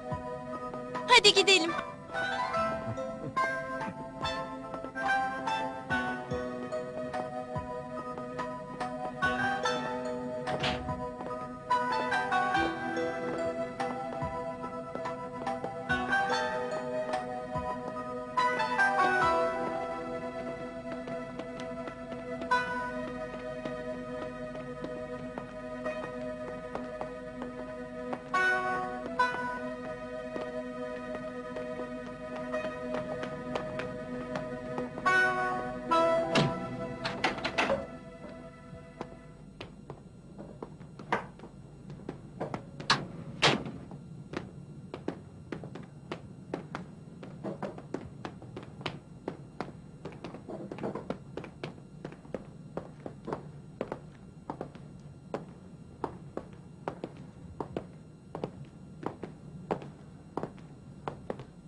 Rahman dede, buradan giderken buradaki yemek ve tatlılardan biraz arkadaşlarıma götürebilir miyim?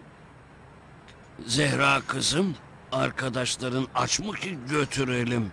Onlar aç değil ki. Doğru, aç değiller ama ben onlara burada neler yaptığımı ve neler yediğimi söylersem onlar bana inanmazlar. Onun için götürmek istiyorum dede. Götürebilir miyim?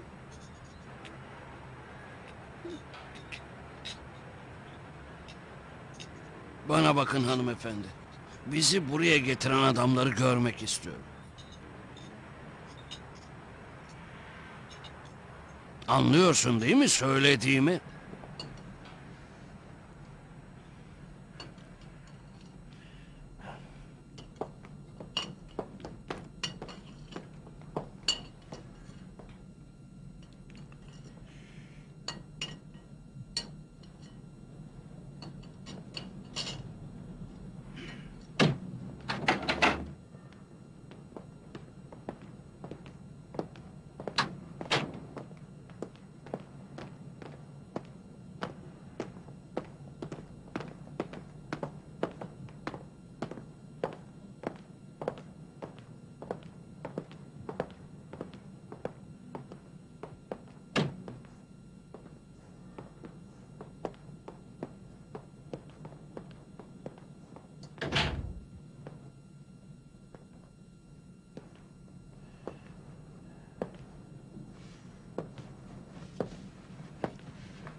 Kimse bana burada neler olduğunu söylemeyecek.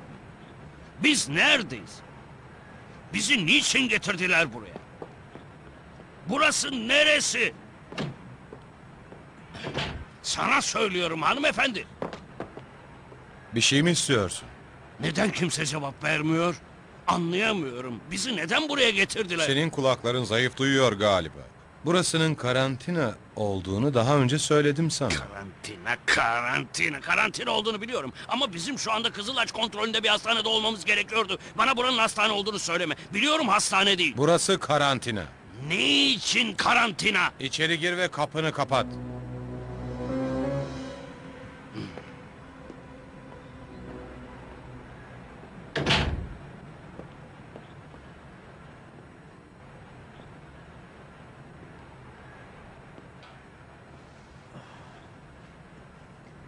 Rahman dede, neden sinirlisin sen? Bir şey yok kızım. Sen uyu artık. Yat hadi. Tamam.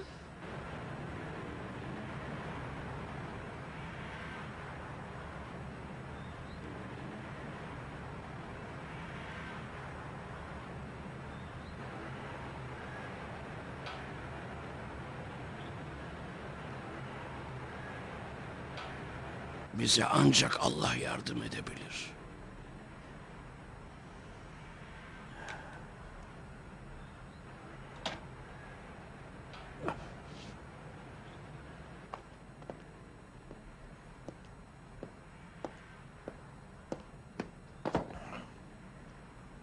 Ne oldu?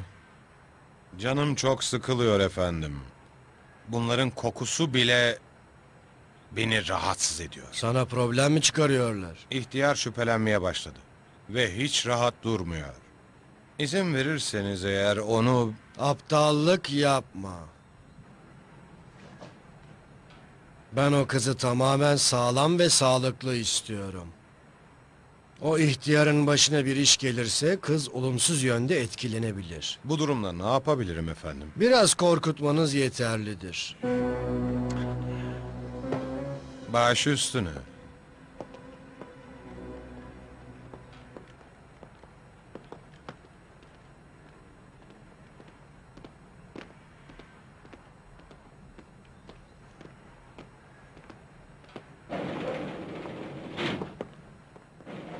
Siz giremezsiniz. Niçin? Buyurun. O benim torunum. Ben onun dedesiyim. Yanında olmalıyım. Doktor onu muayene edecek. Burada bekleyin.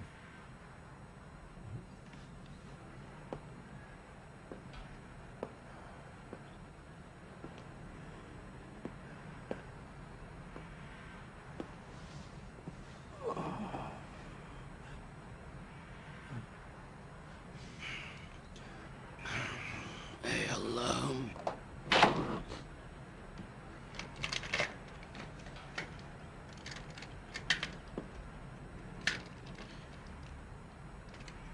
Evet kızım, yukarı bak bakalım. Tamam.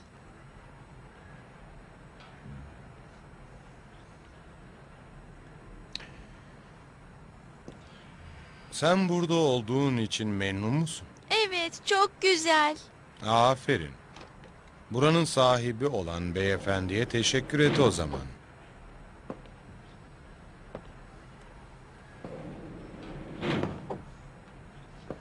Buranın sahibi siz misiniz? Hı hı. Ne mutlu sana. Niçin? Çünkü burası senin. Burası çok güzel ve çok büyük. Her şey çok taze ve burada kampta bulunan herkese yetecek kadar yer var. İstediğin kadar burada kalabilirsin. Dedem ne olacak peki? Şimdilik bunları hazırlayın. Tamam. Hadi kızım gidelim.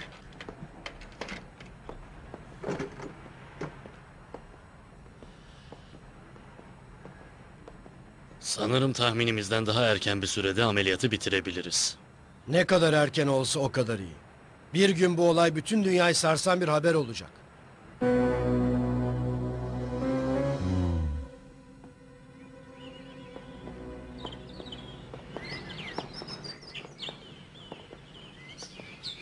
Niçin anlamıyorsun? Ben söyledim ya, sadece muayene ettiler. Neler söylediler? Ne hakkında konuştular? Söylesene kızım. Ne mi konuştular? Bak, sadece buranın sahibi olan adam çok iyi biri. O bana sen istediğin kadar burada kalabilirsin dedi. Sen ne söyledin ona? Ben de seninle birlikte burada kalabileceğimi söyledim ve burası çok güzel dedim. Asla burası güzel değil Zehra kızım. Bu söylediklerin doğru değil. Kaç kere söyledim. Biz burada herkese güvenemeyiz. Biz gözümüzü ve kulağımızı açmalıyız. Onlar bizi oyuna getirmiyorlar ki. Onlar iyi insanlar. bunlar? Sen çocuksun. Neyin iyi neyin kötü olduğunu fark edemiyorsun. Zehra kızım, bu kadar çabuk inanma. Biz herkese güvenemeyiz. Bunlar bizim topraklarımızı işgal ettiler. Onlar bize baskı yaptılar, zulmettiler. Şimdi de bizi tuzağa düşürdüler. Bakalım ne yapacağız. Hadi gidelim.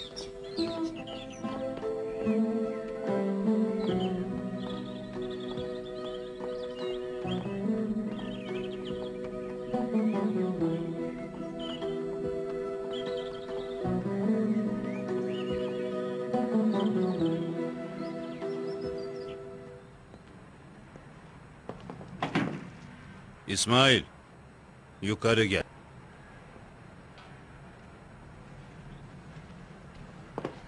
Ne oldu? Zeynep, öğrendiklerini İsmail'e de söylesen iyi olur. Ben yaptığım araştırmalarda Birleşmiş Milletler görevlilerinin göz muayenesi gibi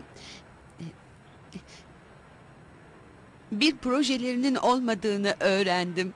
Böyle bir çalışma yok. Zannedersen biz oyuna getirildik. Bunların hepsi bir oyundu. Doğru. Birleşmiş Milletler çalışanları konuyu araştırıyor. Siyonistleri de şikayet ettiler. Niçin? Onlardan birkaç görevli İsraillilerin kontrolündeki bölgede birkaç gün esir edilmişler. Çok saf davrandık. Oyuna getirildik. Üzülmeyin. Çocuklar olayı araştırıyor. Onları hastaneden başka bir yere götürmüşler. Adamlarımız şu anda nereye götürüldüklerini araştırıyor. Şimdi biz ne yapacağız peki? Bilmiyorum.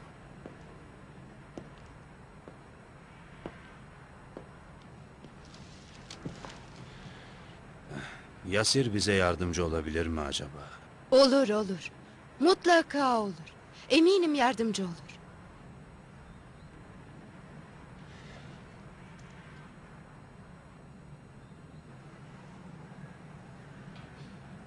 Bakın siz yanlış yapıyorsunuz. Ben sizin sandığınız gibi biri değilim. Ben suçsuzum. Ebu Hamid. Sen beni ve ailemi tanıyorsun. Ben ailemin şerefine leke sürdüremem. Ben hiçbir zaman böyle bir şey yapmam. Niçin kendini Siyonistlere sattın Yasir? Niçin? Ben kendime, halkıma, sizlere, topraklarıma ve değerlerime bağlıyım. Ben vefalıyım. Niçin casusluk yapıyordun Yasir? Niçin? Niçin onlara karıştın? Belki inanmayacaksınız ama ben onların kampına girmek ve onlardan kardeşimin intikamını almak istiyordum. Yusuf'un şehit edilmesine ne diyeceksin? İnanın bana, ben suçsuzum. Bu kampta onların çok adamları var. Abdurrahman ve Zehra şimdi neredeler biliyor musun? Vallahi bilmiyorum. Bana Birleşmiş Milletler'den bir sağlık ekibinin kampa geleceğini ve bu ekibin kampa gelip gelmediğini onlara bildirmemi söylediler. Bundan başka bir iş yapmadım. Doğru söylüyorum vallahi. Vallahi doğru söylüyorum. Eğer bana bir fırsat verirseniz onları bulur. Sen ne diyorsun Yasir? Neyi garanti ediyorsun bize? Karım ve çocuklarım sizin rehineniz olsun. Sen ne diyorsun Yasir? Senin çocukların bizim çocuklarımız.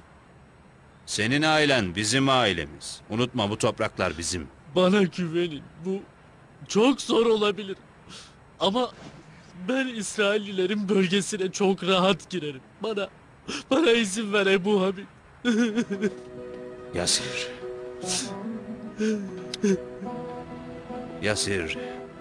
Sen serbestsin. Sen, ben, burada bulunanlar ve Allah şahidimiz. Beşir ve intifadaki birkaç arkadaş adım adım seninle birlikte olacak. Alnındaki kara lekeyi temizle. Elimden ne gelirse yapacağım. Söz veriyorum.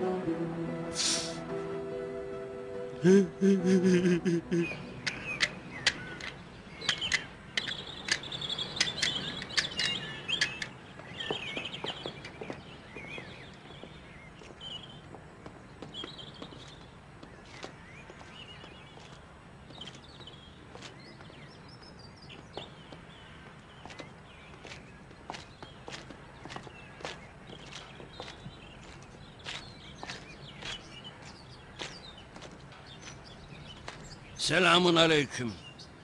Aleyküm selam. Siz kimsiniz? Burada ne yapıyorsunuz? Torunumun gözlerini muayene ettirmek için buradayız. Muayene mi? Evet, muayene. Burası hastane değil mi? Birleşmiş Milletler ya da Kızıl Haç'a ait bir yer değil mi? Yani sen bilmiyor musun? Bir Filistinli İsrail'de buraya kadar gelecek ve bilmeyecek. Bak kardeşim bak. Ben ve torunum zor durumdayız. Buranın hastane olduğunu söylediler. Hastane değilse ne peki burası? Bize Allah için yardım et lütfen. Hastane mi? Burası Isaac Owen'in evi. O bir İsrailli komutandır. Buraya herkesin gelmesine izin vermeleri mümkün değil. Bana bak kardeşim. Bir mesaj versek onu dışarı götürür müsün? Hayır. Hayır, ben götüremem. En azından bize yardımcı ol, buradan kaçalım. Allah'ını seversen en azından çocuğun hatırı için. Bize tuzak kurdular. Birlikte görülmemiz iyi olmaz.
Sen ihtiyar.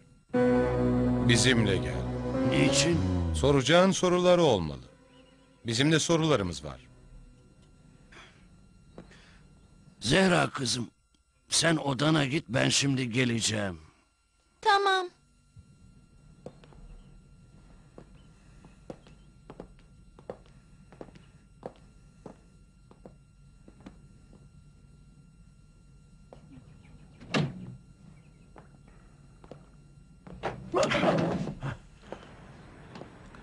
Bizden ne istiyorsunuz?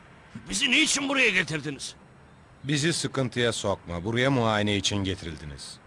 Burası karantina. Daha fazla soru sorma. Yoksa başına gelecekleri sen bilirsin. Bizim elimizde birçok belge ve kanıt var. Oğlunun karşımızda olduğunu biliyoruz. Onlar toprakları için mücadele ediyor. Kes sesini. Bundan sonra sesinin çıktığını duymayacağım. Yoksa beni karşında bulursun. Anladın mı?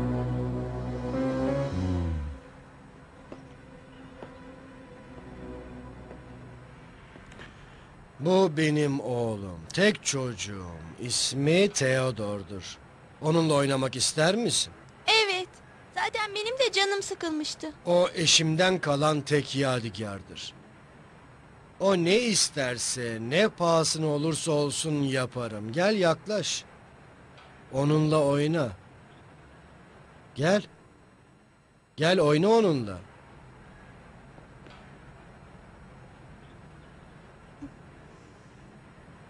Hadi oyna. Hayır.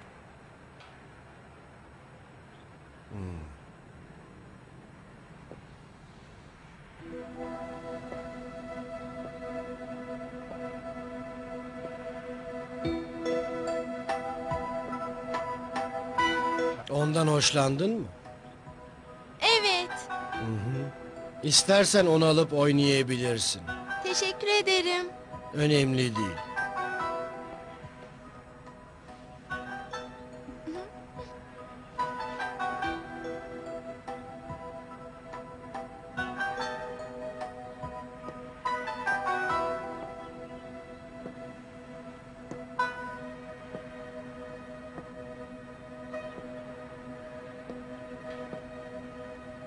Bu nedir amca?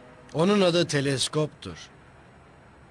Her şeyi yaklaştırır. Uzaktaki şeyleri rahatlıkla görebilirsin. İstersen bir dene hadi. Gözünü buraya koy. Onunla gökyüzünü görmek mümkün mü? Evet tabii, bu mümkün.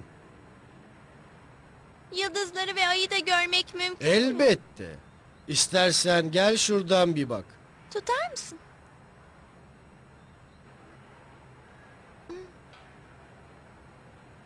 Hı hı. Ne kadar güzel bir gökyüzü. Hı. Bulutlara bak. Aa.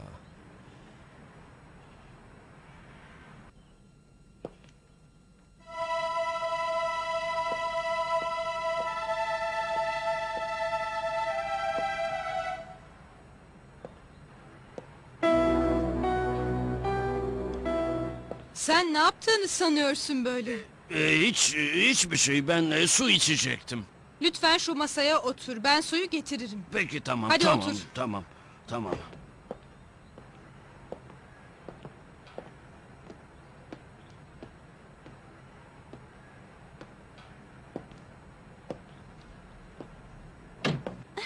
Dede. Buyur kızım. Bak ne kadar güzel bir bebek. Bu oyuncağı nereden aldın sen? Onu buranın sahibi verdi ve benim olabileceğini söyledi. Zehra hadi canım gel otur ve yemeğini ye.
Tamam, çok güzel. Evet. Kızın sağlık durumu nasıl? Ne dersin doktor? Söylesene doktor. Kızın testleri çok iyi çıktı. Ameliyat olması için sağlık durumu çok iyi. Onun gözleri Theodor için uyum sağlıyor. Bu durumda yapılacak ameliyatın başarısı nedir peki? Kim için? Oğlun için mi yoksa kız için mi? Elbette ki oğlum için. Yapılan tahlillere göre kızın sağlık durumu çok iyi ve başarılı bir ameliyat olacak. Theodor için ümit verici. Bir yanlışlık olmasını istemiyorum. Anlaşıldı mı? Dikkatli olun. Baş Şimdi üstüne efendim. gidebilirsiniz. Çok dikkatli olun. Yarın ameliyatı yapabiliriz. Bu artık size bağlı.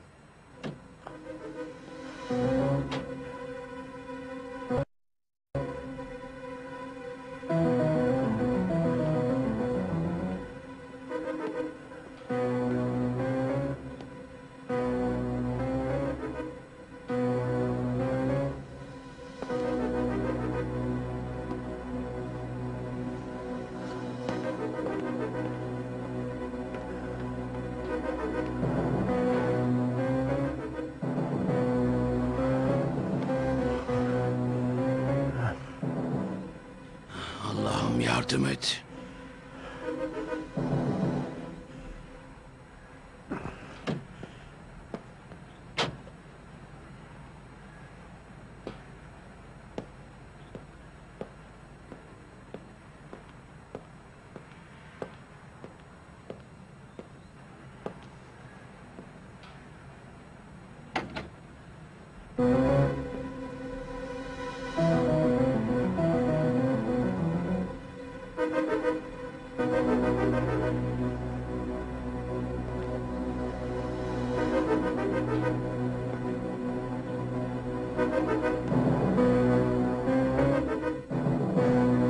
Rahman dede, bebeğim.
Ne oldu? Bilmiyorum.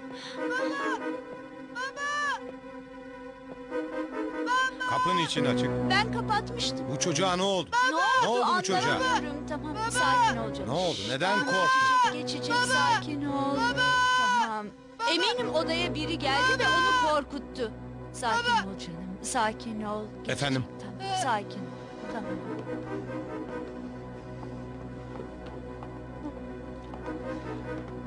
Oğluma ne oldu? Oğluma ne olduğunu sordum. Ne oldu? Efendim, sanırım biri onu korkuttu. Onu korkuttu mu? Siz ahmaklar burada ne yapıyorsunuz peki? Kim olduğunu öğrenebildiniz mi? Araştıracağım efendim. Çabuk ol. Acele et, hadi, çabuk. Baş üstüne efendim.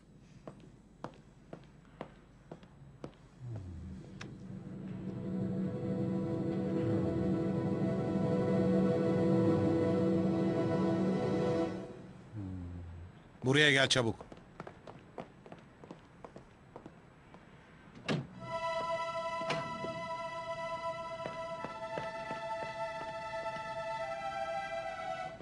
Ne oldu?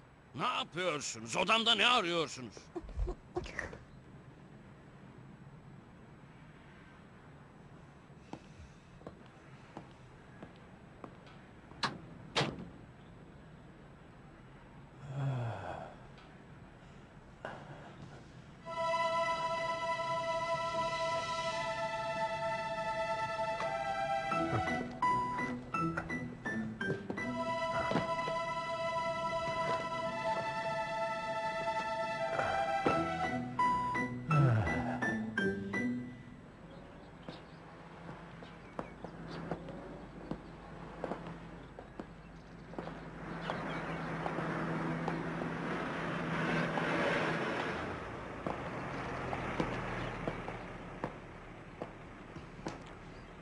Kimlikleriniz lütfen.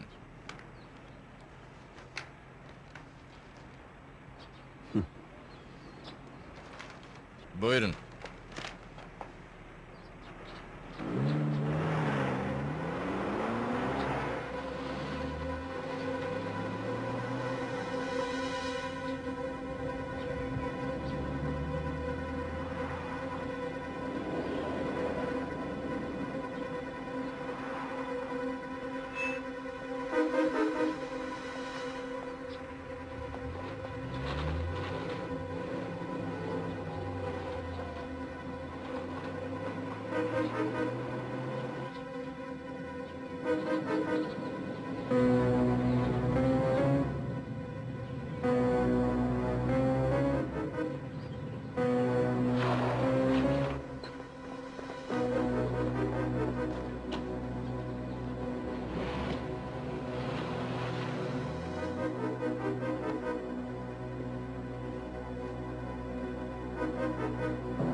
Bak şimdi tertemiz oldun.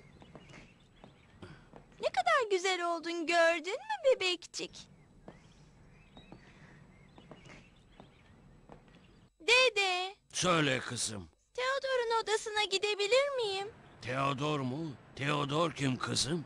Hani şu gözleri zayıf ve hasta olan çocuk. Orada senden başkası olacak mı? Evet, hemşire hanım. Tamam, başka bir yere gitme ama. Tamam, Tamam peki. tamam. Aha. O elindeki nedir? Ha? Hiçbir şey. Hadi sen git ve çabuk gel. Tamam.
Bana bak kardeşim. Git buradan, uzaklaş.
Hemşire hanım.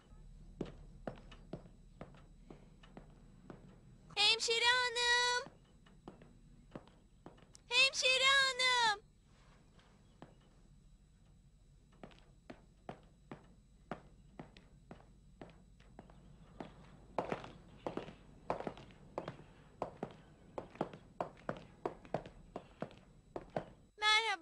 Merhaba. Affedersiniz, hemşire hanımı gördünüz mü? Hayır, görmedim.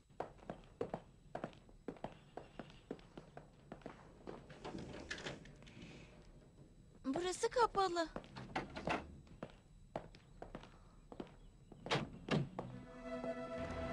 Hemşire hanım.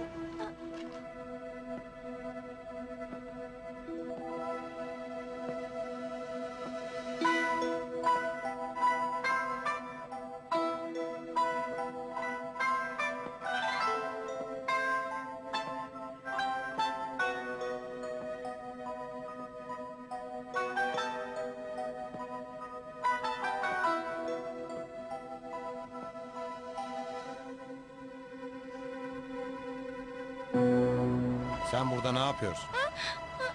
Ben hemşire hanımı arıyordum. Çabuk odana dön, hem de Tamam. şimdi.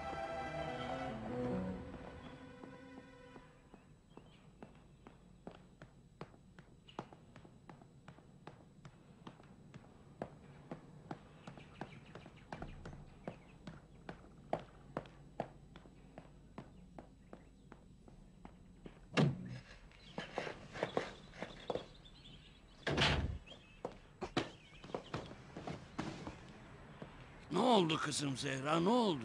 Gidelim buradan, tamam mı? Söz ver. Buradan gidelim. Söz veriyorum yavrum. Söyle bakalım şimdi, ne oldu? Ne oldu, hadi söyle. O adam bana kızdı. Odada kendi fotoğraflarıma bakıyordum. Orada ne yaptığımı sordu ve kızdı. Fotoğraf mı?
Bu mesajı Yasir göndermiş.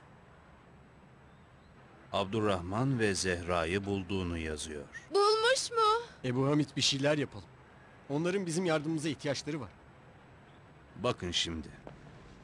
Birçok yol var ama bizden birisinin orada bulunması hepimizin ele geçmesi demek. Konağa girmek Yani şimdi elimizi kolumuzu bağlayıp oturalım. Bu şekilde bırakalım mı? elbette hayır ama biraz bekleyip daha ayrıntılı bilgi alalım.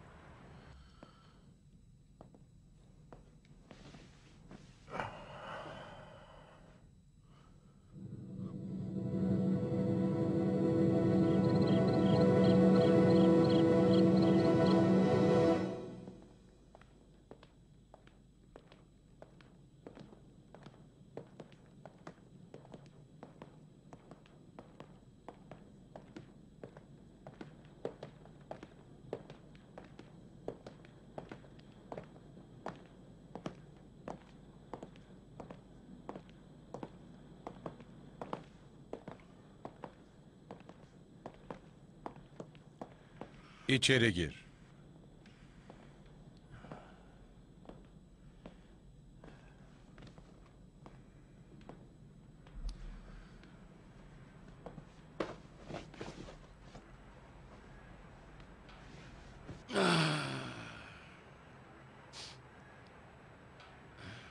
Hadi yavrum yat artık.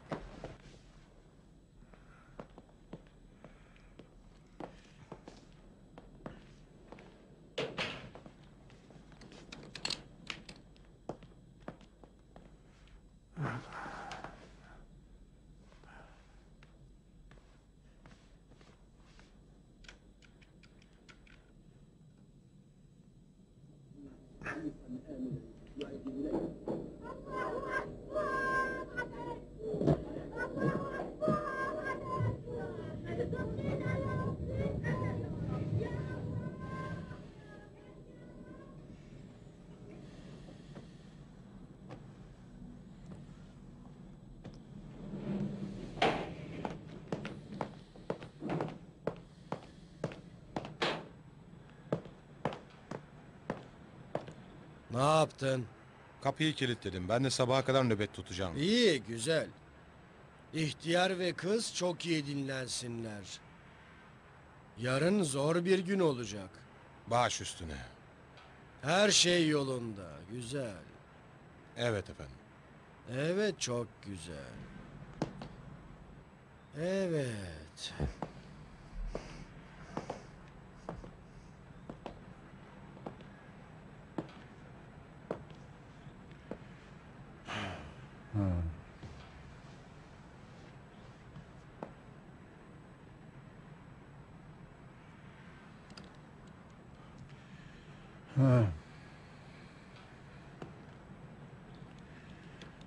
Ben gidip biraz dinleneceğim.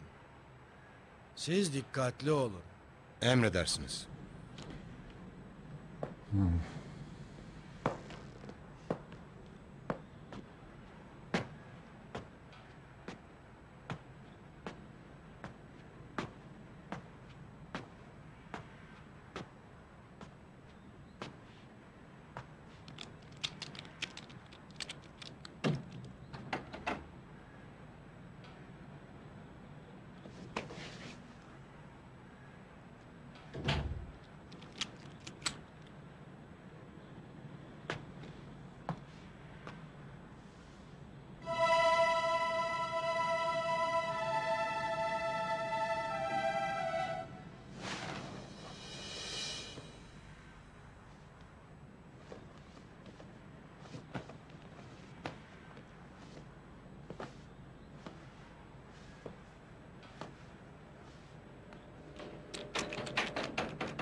Zehra, Zehra, Zehra kızım.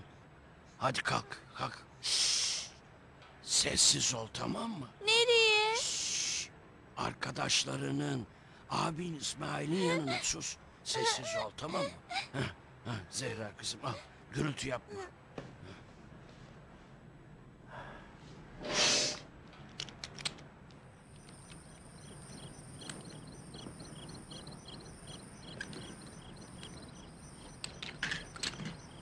Zehra gel yavrum gel. Bak beni iyi dinle. Bu akşam buradan gitmeliyiz. Bu pencereden, tamam mı? Zor olacak ama korkma. Ben yanındayım. Eğer ses yaparsan bizi görürler ve gitmemize izin vermezler. O zaman abinin İsmail'in yanına gidemeyiz kızım. Tamam. Anlaşıldı mı? Anladım. Elhamdülillah.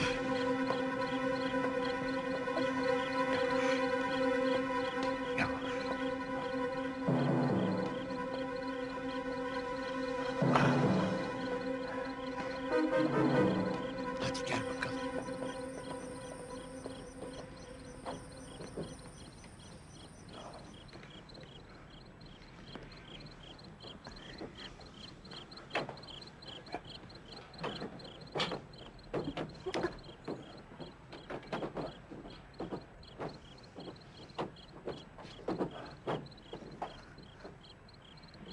Şşş, gürültü yapma.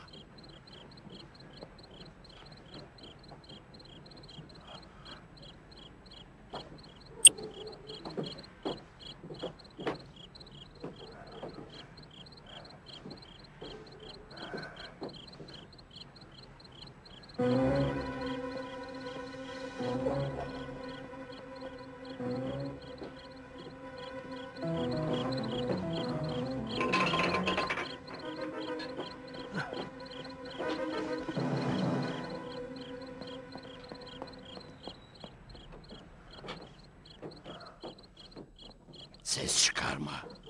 Sessiz ol.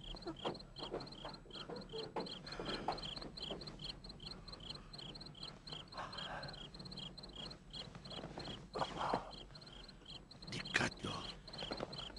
Zehra kızım, ben aşağı iniyorum.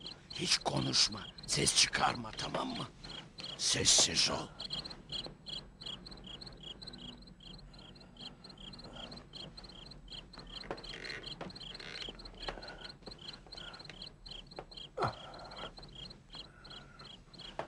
Hiçbir şey söyleme, konuşma.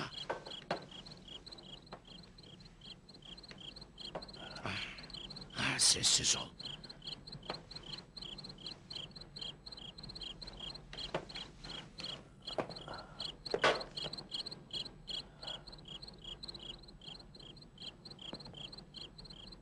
Zehra, gel kızım, gel. Gel. Sessiz ol. Gel bakalım. Yavaş, yavaş, yavaş. Nöbetçiler yukarı çık.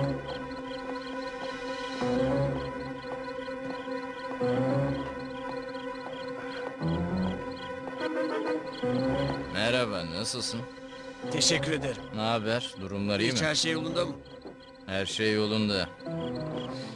Bu akşam hava biraz serin. Evet, ben de İçime bu akşam bir biraz ürperti geldi. üşüdüm. Bir saat sonra nöbetimiz değişiyor. Sabah az kaldı. Bu akşam ben biraz yoruldum. Hadi kontrole devam edelim. Oldu. Neyse. Sonra görüşürüz. İyi akşamlar. Hadi görüşürüz, iyi akşamlar.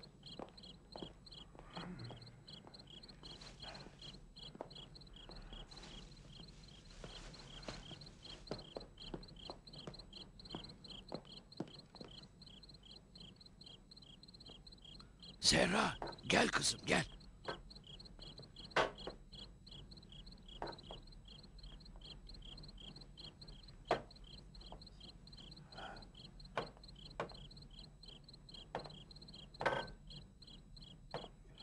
Gel, yavaş. Tamam. Evet. Tamam. Bir şey yok kızım, sessiz ol.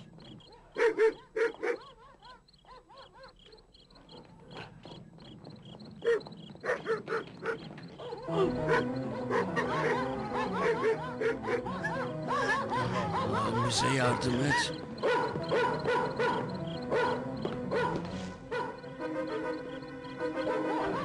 Gelin. Gelin. Gel buraya. Zehra gel kızım. Çabuk ol. Gel. Hadi. Hadi. Zor bir akşam. Ama merak etme, her şey düzelecek.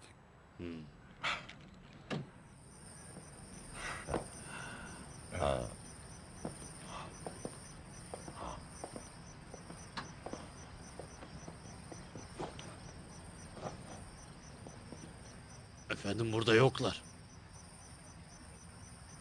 Kaçmışlar, kaçmışlar! Durmayın, alarm verin, kaçmışlar! Hadi gidelim. Herkese haber ver, nöbetçilere bildir. Cipi hazırlayın, çabuk olun, hadi çabuk olun.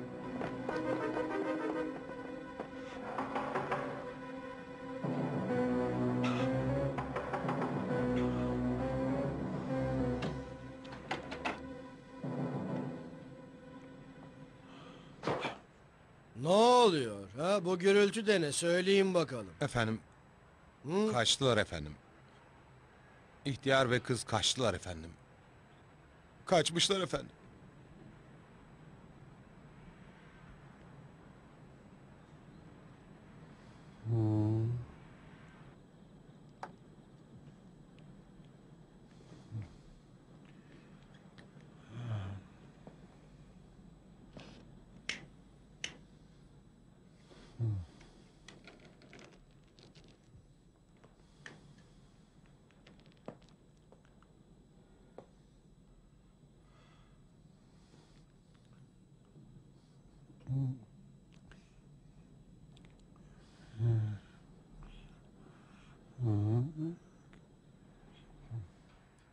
Ne zaman? Bu ne zaman oldu? Bilmiyorum efendim. Nasıl oldu? Nasıl kaçtılar bilmiyorum efendim. Ben akşamdan beri nöbetteydim efendim, bilmiyorum.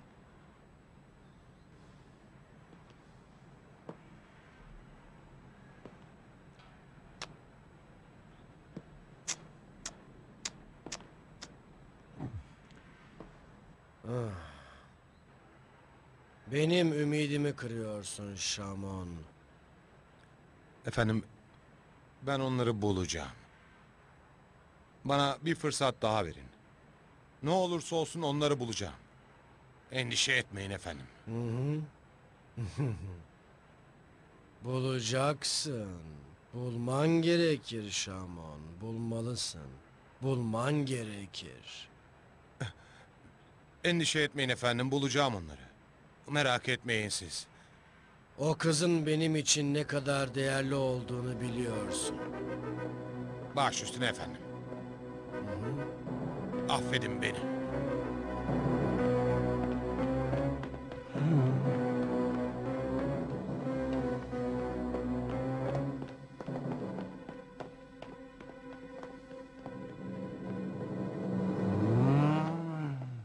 Bütün kampları, bütün evleri tek tek arayın. Çok dikkatli olun.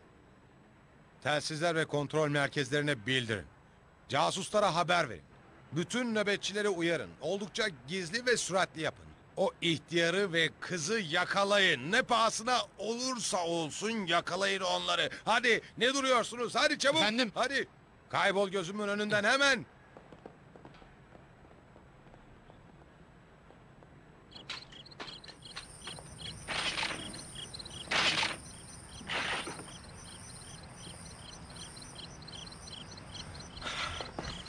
Ne oluyor burada? Ne bekliyorsunuz tembel herifler? Efendim, telsizle her yere haber verdik. Çabuk, acele edin. Hadi, uzaklaşmadan yakalayın onları. Hadi çabuk olun. Hadi yola düşün, çabuk olun. Hadi. Çabuk olun, çabuk. Hadi. Hadi. Hadi Acele çabuk edin. ol.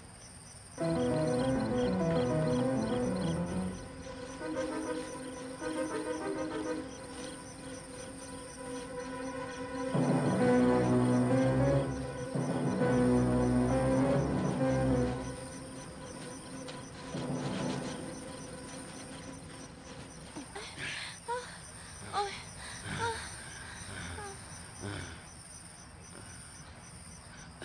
Rahman dede, şuraya bak. Ne kadar güzel. Evet kızım, çok güzeller. Bunların hepsi bir zamanlar bizimdi. Bizden çaldılar mı? Evet, ama yeniden geri alacağız. Biz burada doğduk ve burada gömüleceğiz. Onlar bizim topraklarımızı çaldılar. Kaçtığımızı anladılar galiba. Hadi acele et. Hadi çabuk kaçalım buradan. Yürü, hadi.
Zehra?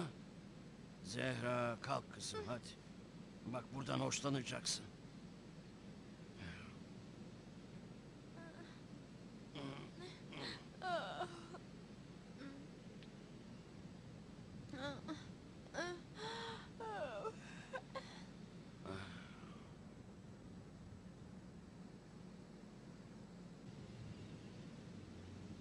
Burası yol galiba, sen bekle.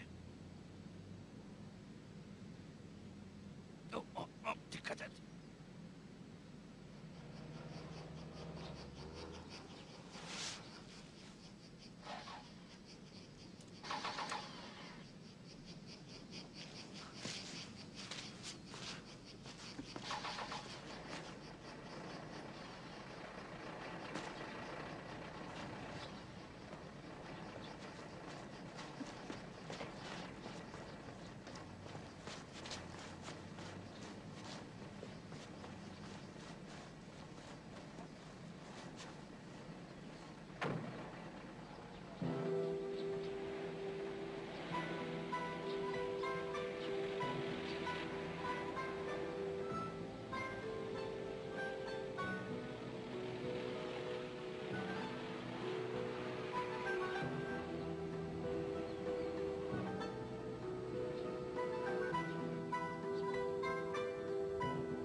Dede.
Siz de kimsiniz?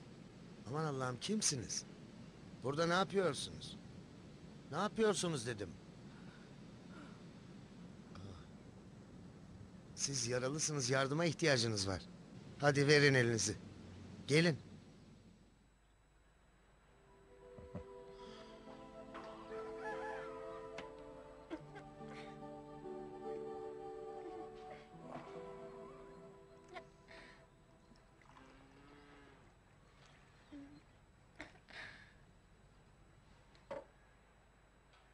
Al bakalım Zehra. Teşekkür ederim. Tamam tamam, şimdi bitti, bir şey kalmadı.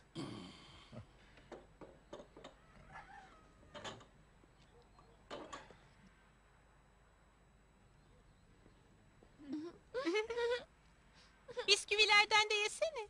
Tamam, yiyorum. Bak burada tatlı var, onu da ye hadi.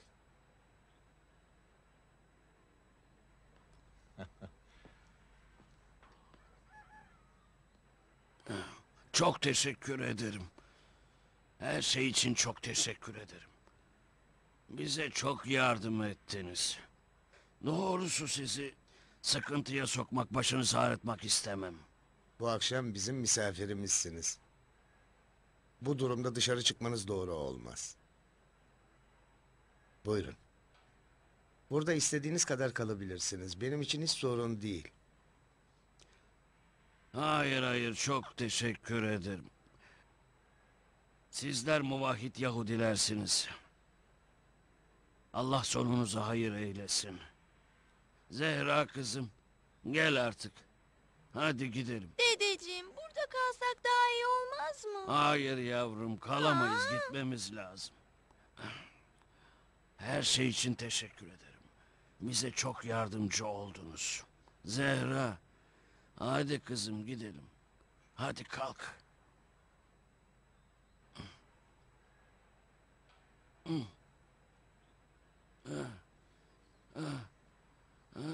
Aman Allah'ım, senin durumun hiç iyi değil. Dikkat et, Ne oldu? Ne oldu sana? Dede!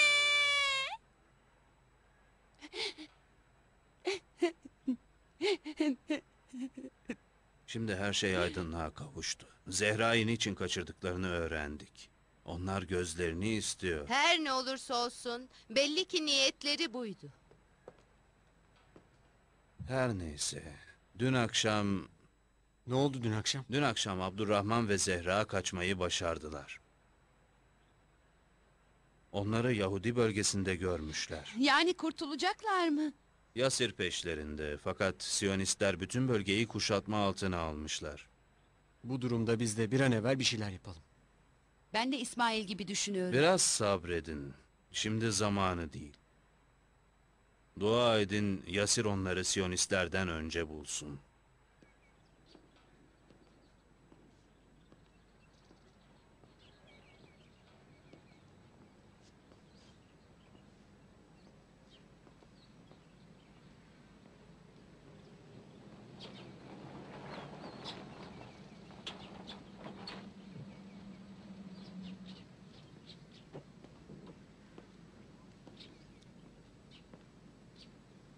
Kimlikleriniz.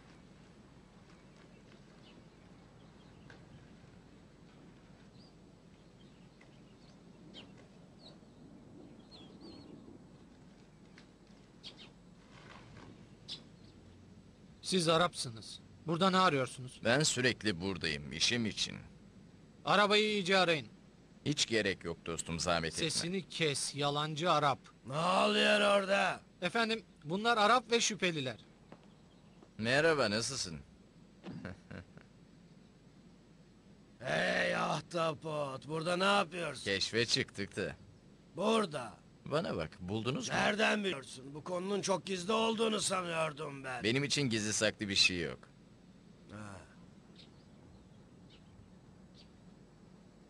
Bu da kim böyle? Birlikte geldik, halamın oğlu. Bazı şeyleri öğretmek istiyorum. Bana bak, son kez nerede görmüşler, haberin var mı? Bu bölgede olduklarını sanıyorum.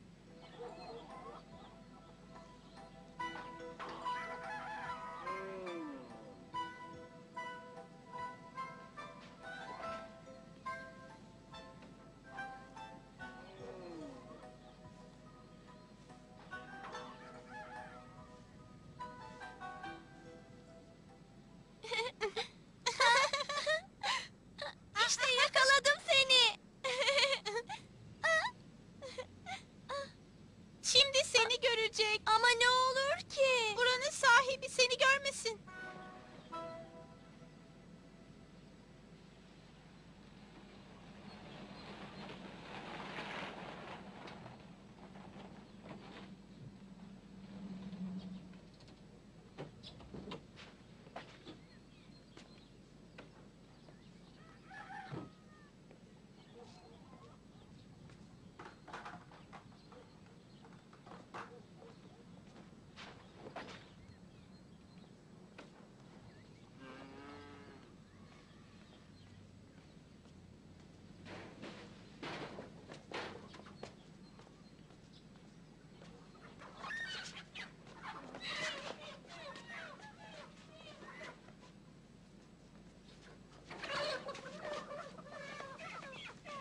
Hey sen, ayağa kalk bakalım. Sana söylüyorum. Ahali! Bu Filistinli burada ne yapıyor bilmiyor musunuz? Bunlar bizim yeminli düşmanlarımız. O yaralı ve bize sığındı, bize güveniyor. Bunlar bizim düşmanlarımız. Bana bakın, büyük bir yanlış yapıyorsunuz. Hayır, senin bildiğin gibi değil. Yanlış düşünüyorsun Daniel. Sen niçin sinirlisin? Ben tesadüfen buraya geldim. Yemin ederim bunların hiçbir suçu yok. Ben zaten buradan gideceğim. Kes sesini! Daniel! Daniel! Ne oldu? Ne oluyor? Daniel! İçeri gelsen iyi olacak. Genç geldi ve Abdurrahman'la kavga ediyor. Lütfen Tamam, içeri siz burada gir. kalın. Ne oldu? Hiçbir şey yok çocuklar. Siz burada kalsanız daha iyi olur. Siz güzel güzel oynayın, olur mu? Bilmediğimi sanma. Burada neler oluyor? Bu gürültü de nedir? Görmüyor musunuz? Misafirimiz yaralı. Düşmana yardım etmenin suç olduğunu bilmiyor musun sen ha? Düşman mı? Nerede görülmüş yaralı bir ihtiyara yardım etmenin suç olduğu? Yahudi olmayan herkes bizim düşmanımız mı? Siz falaşalar kesinlikle asil Yahudiler değilsiniz. Asil bir Yahudi, Yahudi olmayan birine kesinlikle yardım etmez. Asil Yahudiler mi? Asil Yahudiler. Bu düşünce bizi topraklarımızdan kopardı ve buralara getirdi. Her gün yalan, her gün bir başka yalan, her gün yalan. Bize de başkaları gibi davranıyorsunuz. Siz falaşalara lanet olsun. Sana lanet olsun. Ticaretinizi yapıyorsunuz. Bizi de başkaları gibi görüyorsunuz. Seninle görüşeceğiz.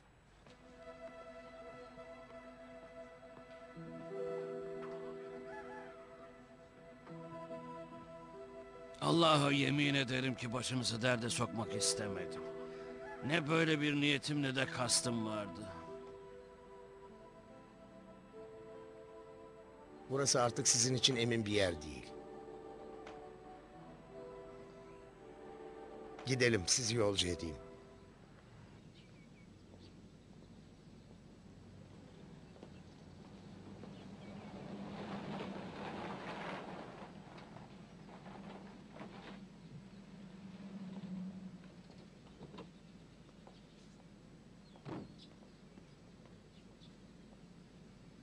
Çabuk haber verin. O ihtiyar ve kız doğu bölgesindeki Falaşaların çiftliğinde. Akşamdan beri o çiftliktelermiş. Çabuk haber verin. Burada ayrılsak çok iyi olacak. Çiftlik buraya yakın. Bu bölgede, tamam mı? Nerede buluşalım? Arabayı ormana götürelim. Akşam da orada buluşuruz. Anlaşıldı, görüşürüz. Görüşürüz.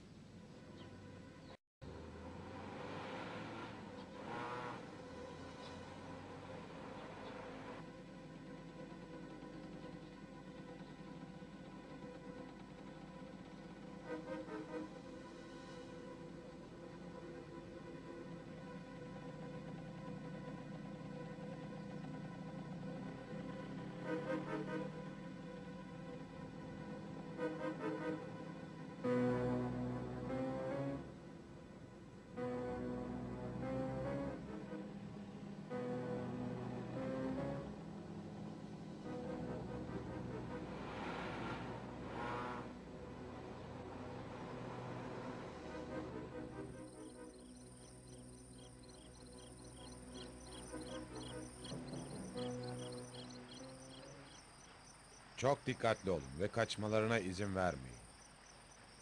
O ihtiyar yaralı. Buraları iyice arayın. Dikkatli olun. Gözünüzü dört açın. Her tarafı arayın. Çok dikkatli olun, tamam mı? Sana başka bir iş vereceğim. Benimle gel.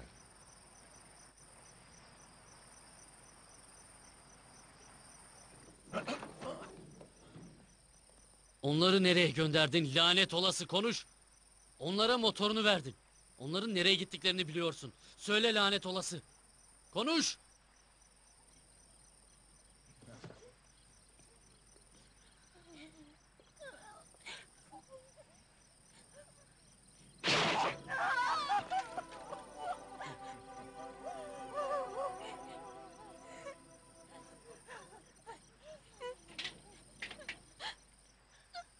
Daniel! Hayır! Hayır! Baba! Hayır!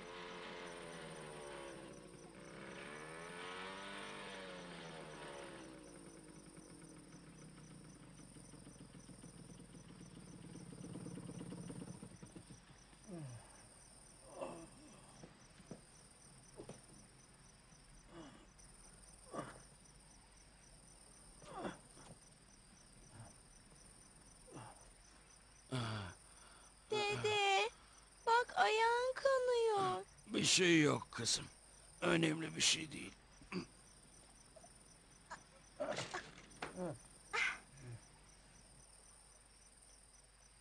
Ne yapacağız dede? Bilmiyorum yavrum. Uzaklaşmalıyız. Burada durmak doğru değil. Çemberi iyice daralt. Sizler o tarafa, sizler de bu tarafa. Hadi çabuk olun, hadi.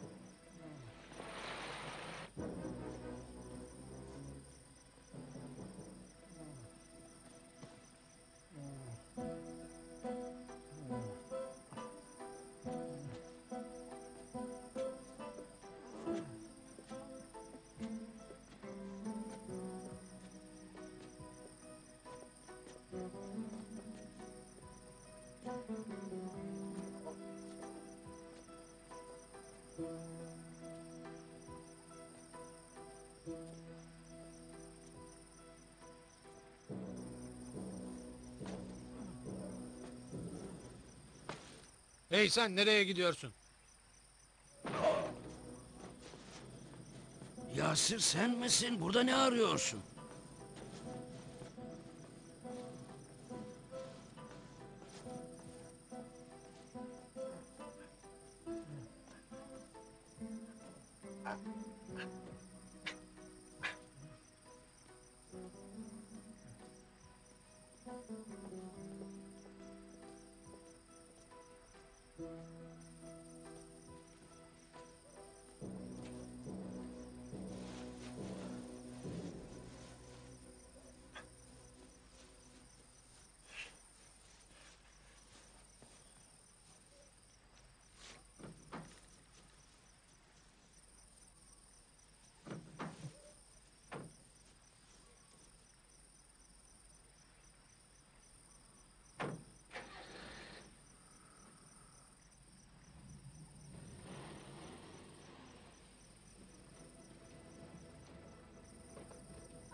Beşir.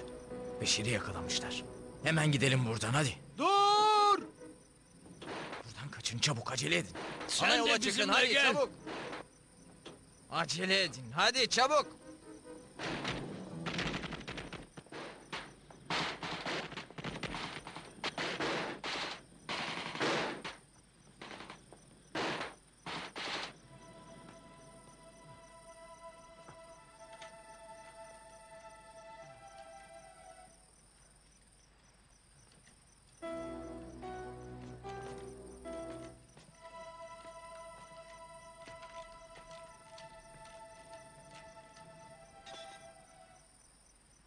Korkma, korkma. Ben ve torunumun yardımına ihtiyacımız var. Yardım et. He? Askerler peşimizdeler. Buradan uzaklaşmamız, gitmemiz lazım. Para vereyim sana. Ha? Al, bu paraların hepsi senin.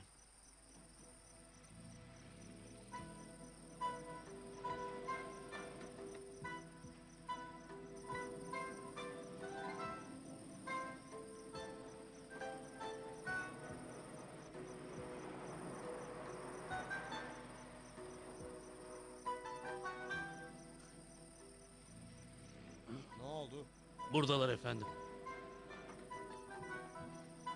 Ne oldu dede? Bilmiyorum yavrum.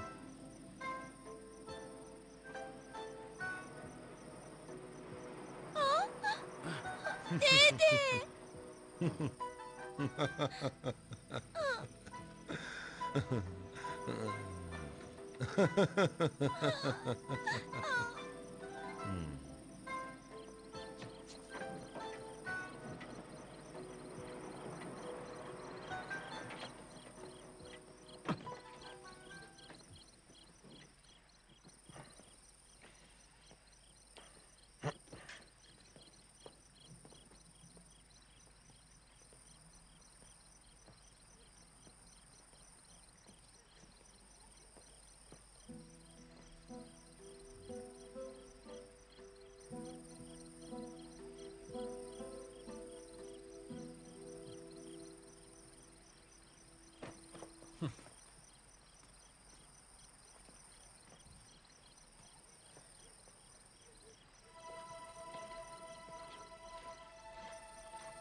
Yürüyün bakalım.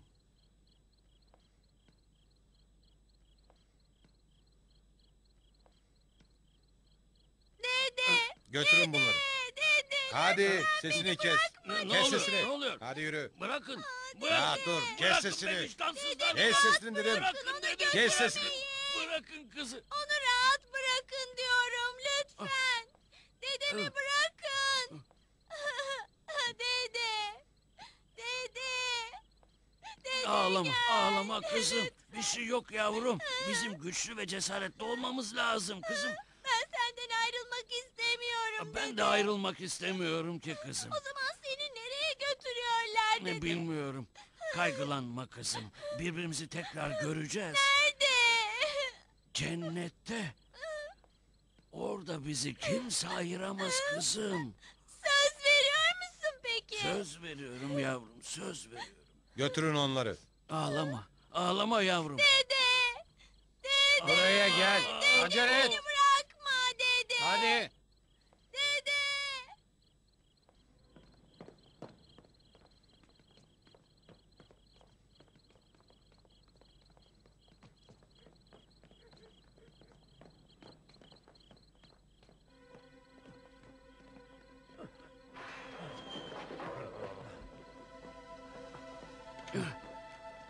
Hadi bakalım.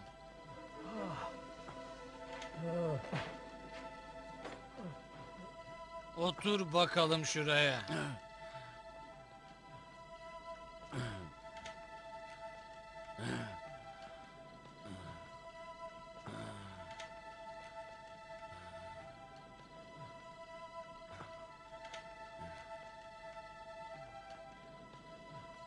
Bitir hadi. Seni böyle bir iş için eğittiklerinden eminim. Bizim zamanımız çok. O kadar çabuk kurtulamayacaksın. Merak etme, işimiz var. Seninle çok işimiz var.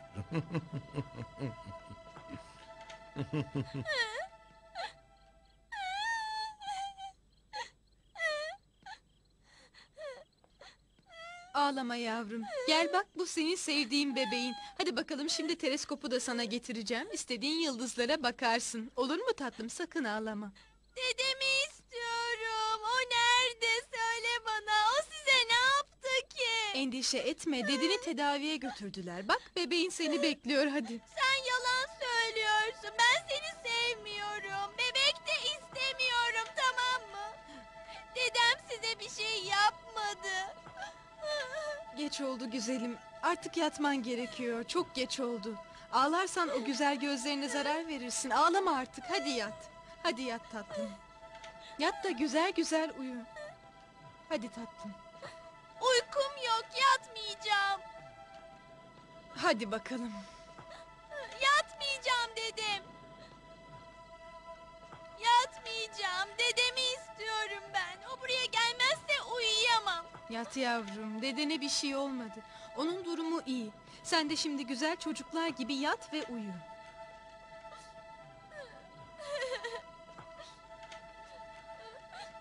Sen dedeme vurdun.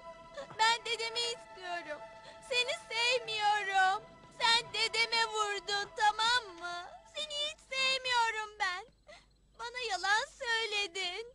Dedeme çok kötü davrandın. Sen çok kötü bir adamsın. Neden öyle yaptın? Sakin ol kızım.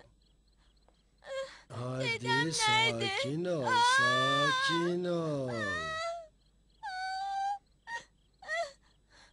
Sakin ol dedim. Nerede? Sesini kes lanet olası. Sesini keseceğim. Yavaş ol. Dedemi istiyorum. Dedem nerede? Yavaş ol. Yavaş.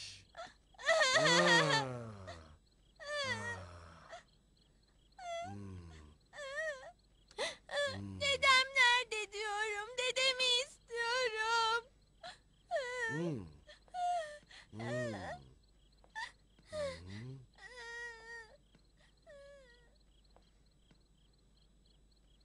Niçin kaçtın?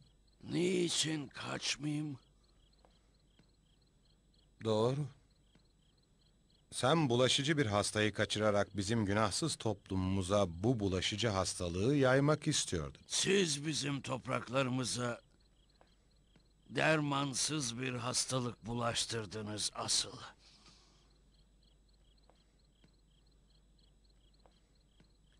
Hangi yoldan kaçtınız? Nasıl kaçtınız? Ne yapacaksınız? Benden nasıl bir cevap bekliyorsunuz? Sizin neyin peşinde olduğunuzu biliyorum ben.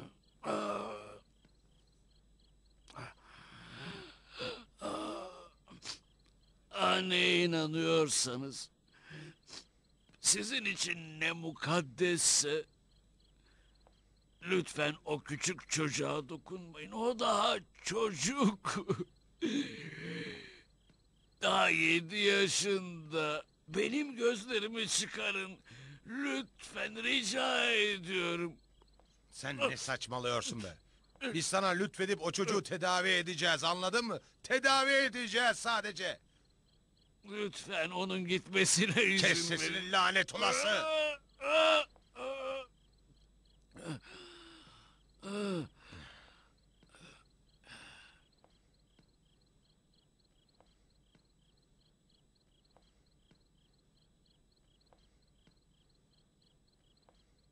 İhtiyarsın ama açık göz ve akıllı birisin. Birçok şeyi anladın. Seninle anlaşabilir miyiz peki? Hı? Lütfen beni öldürün ama ona dokunmayın. Sizinle ne anlaşmam olabilir? Beni öldürün, ona dokunmayın. Onun hayatını karartmayın. O bir çocuk. Zehra'ya dokunmayın. O çok küçük. Dün akşamdan bu yana uyumadı. Hiç uyumak istemiyor. Eğer onun yanına gidip yarın yapılacak ameliyat için yardımcı olursan, ben de seni razı edeceğime söz veriyorum. Bu dünyada sana inanamayacağın imkanlar sunacağım.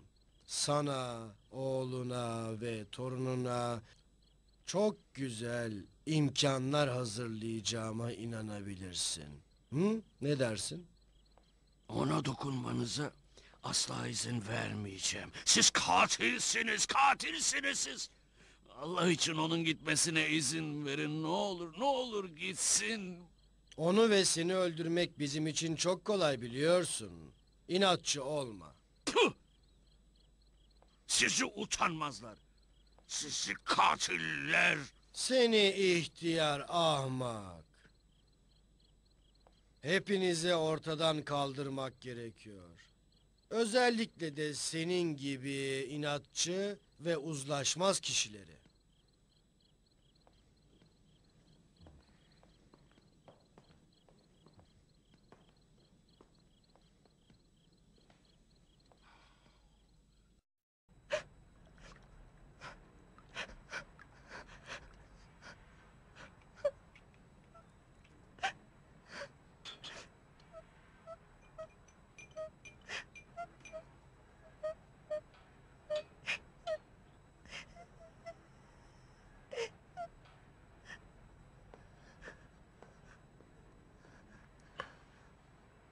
Dedem nerede? İç Dedem. yavrum.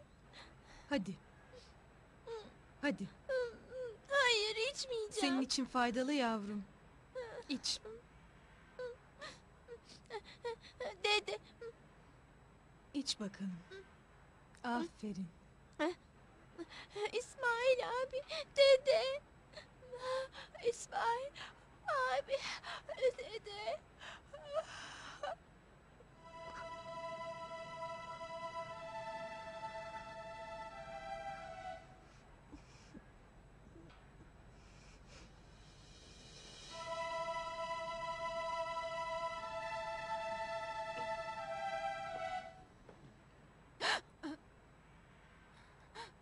Beni korkuttunuz efendim. Hı hı.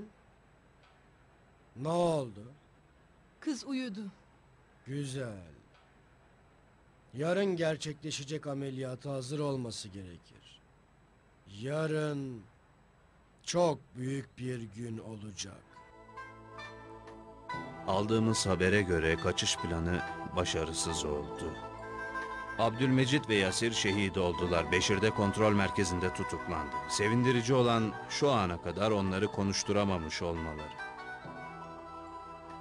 İsrailliler bölgede büyük bir harekat başlattı. Bölgedeki adamlarımızın bu durumda bir şey yapması mümkün değil. Şimdi Abdurrahman ve Zehra'nın durumları ne olacak? Ne yazık ki bunu ben de bilmiyorum. Ben kararımı verdim.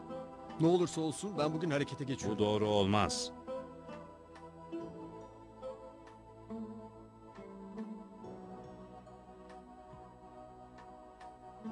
Bütün geçiş noktalarını sıkı kontrol altına almışlar. İsmail haklı. Geç kalmış olabiliriz. İyi bir plan yapmalıyız. Şimdi harekete geçersek bazı sorunlarla karşılaşırız. Abdurrahman ve Zehra nerede sanıyorsun? Elimizdeki bilgiye göre onlar konaktalar. Yasir şehit olmadan önce bize gönderdiği haberde ertesi gün ameliyat için hastaneye götürüleceklerini bildirmişti. Belki Siyonistler bugün ameliyatı yapacaklar. Ebu Hamit, beklemenin hiçbir faydası yok. Bir yolunu bulup bugün hastaneye gitmek zorundayım. Tek başına bir şey yapamazsın. Planlı programlı bir şeyler yapmalıyız. Duygusal davranma İsmail. Şüpheli bütün hareketleri ortadan kaldırmalıyız. İyi ama nasıl? Zeynep seninle gelirse senden şüphelenmezler. Düşmanın kalbine girmek kolay değil. Zeynep seninle olmalı. Ancak o zaman dikkat çekmeden amacına ulaşabilirsin. Ben de sizinle olsam daha iyi olmaz mı? Hayır. Ben sizin görüşlerinize katılmıyorum. Ben tek başıma da yaparım. Bu kişisel bir hareket değil. Onların kurtuluşu topraklarımızın yeniden kurtarılması gibidir. İkiniz gideceksiniz. Araçlarınızın belgelerini hazırlayın. Çabuk bütün gruplara da haber yollayın. Çabuk olun.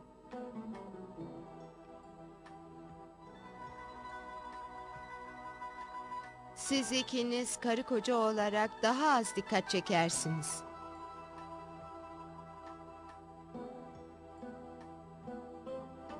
Allahu Ekber. Estağfurullah.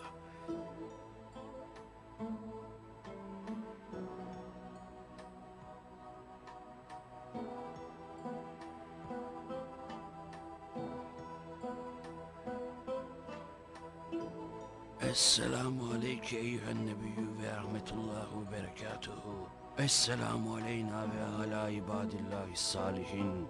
Esselamu aleyküm ve rahmetullah ve berekatuhu. Allah'ım sen bizim günahlarımızı bağışla.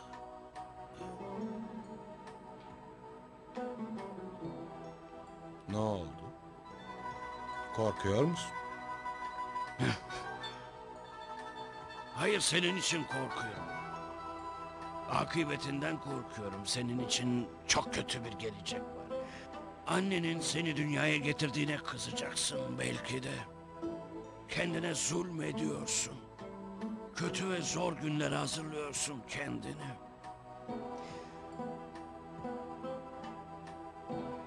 Eşhedü en la ilahe illallah ve eşhedü enne Muhammeden Resulullah. Eşhedü en la ilahe illallah.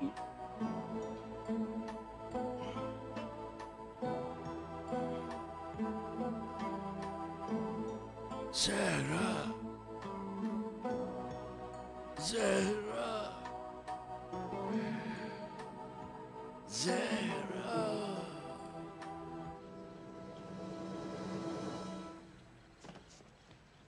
Öldü efendim. Emin misin?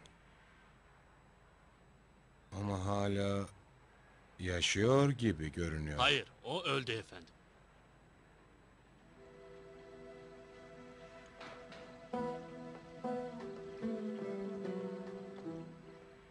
Dedem nerede? Niye gelmedi? Daha önce de söyledim ya, akşam sen uyurken geldi ve seni ziyaret etti. Hastaneye ayağını muayene ettirmeye gitmiş. O zaman biz de dedemin yanına gidelim ve bir daha buraya geri dönmeyelim. Evet yavrum, bir daha dönmeyeceksin. Hadi artık gidelim.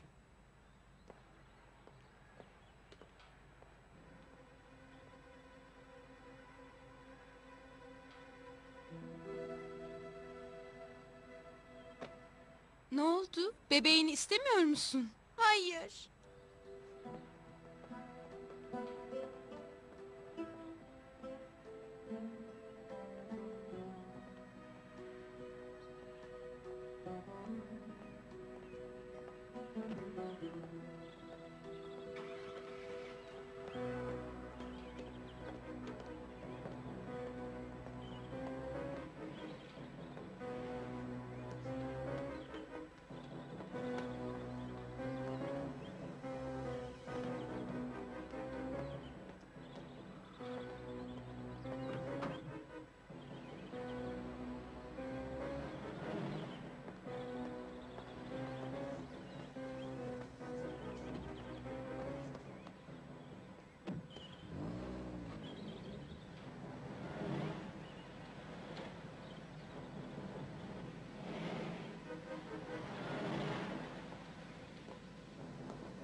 Ne oldu? Birçok bölümü dolaştım ve birçok kişiye de sordum. Benden şüphelenmeye başladılar. Tamam, gidelim.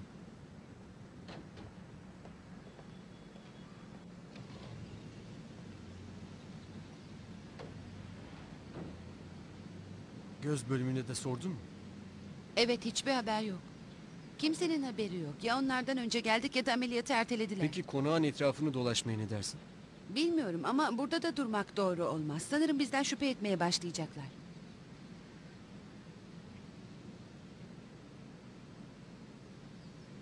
Haritada belli değil. Konak buradan ne kadar uzakta? Konağın buradan fazla uzakta olduğunu hiç sanmıyorum. Ne oldu, arabada bir sorun mu var? Önemli değil, merak etme, şimdi çalışır.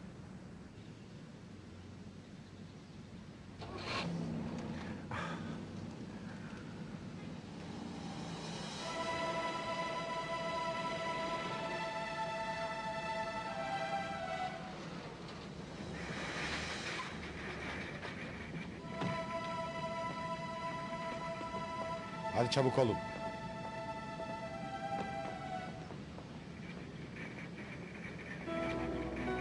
Bu taraftan.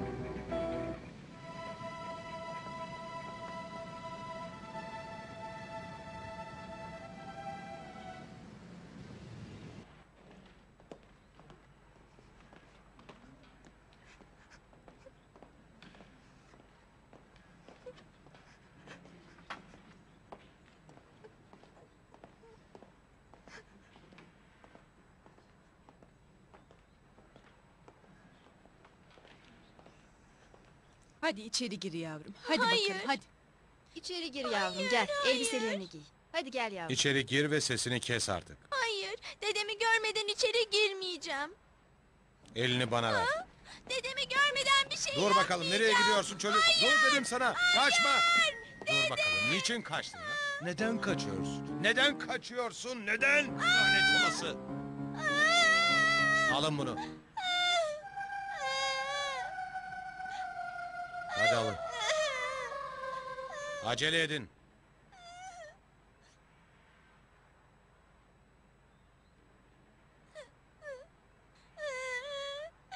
Ben ameliyat olmak istemiyorum. Benim hiçbir şeyim yok. Benim gözlerim çok sağlam, tamam mı? Ben çok iyi görüyorum. Sakin ol yavrum. Ben doktor değilim ki, ne yapabilirim? Eğer gözünde bir rahatsızlık varsa ameliyat olman gerekiyor. Ağlama lütfen, sessiz ol. Bu kadar ağlarsan gözlerine zarar verirsin.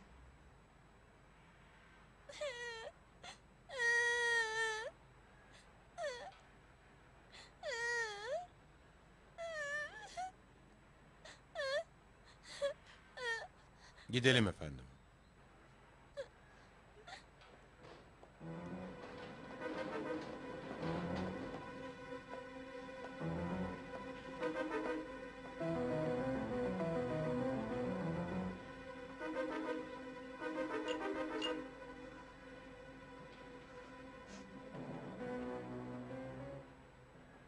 Lütfen bana iğne yapmayın.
Ne oldu?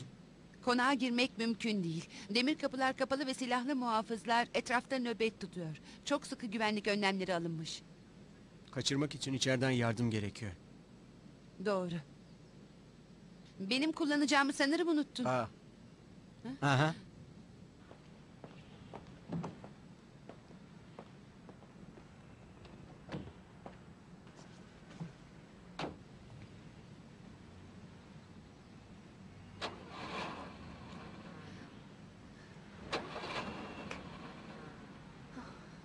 Problem devam ediyor. Bir kez daha dene.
Gözlerim, gözlerim görmüyor.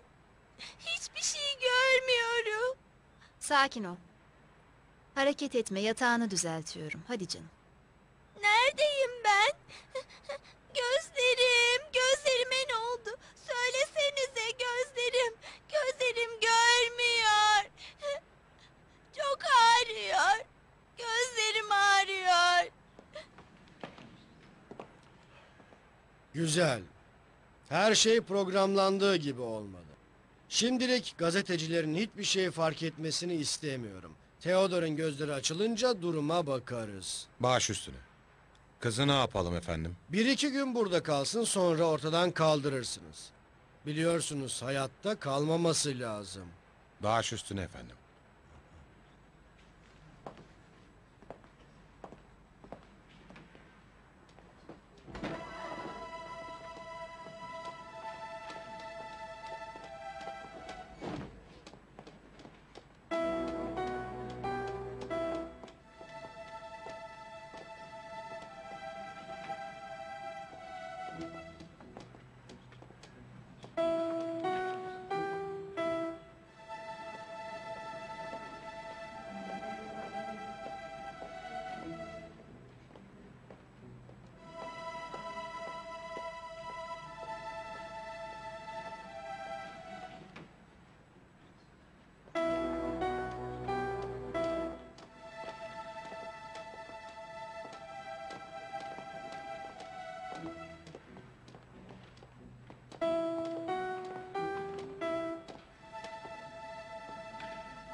Gözlerini ameliyat ettiler.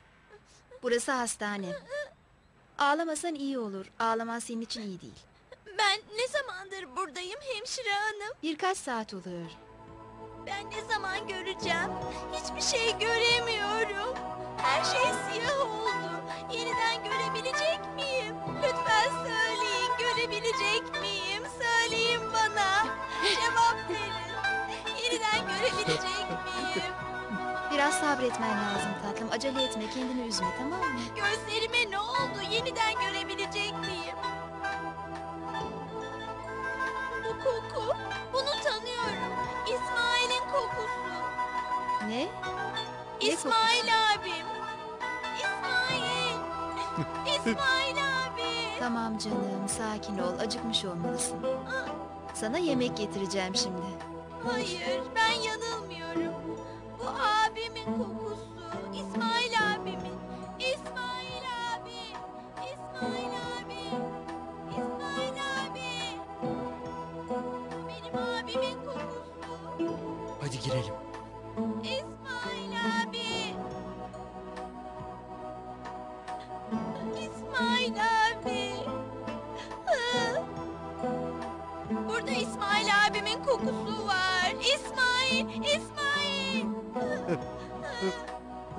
Zehra, güzel kardeşim. İsmail abi.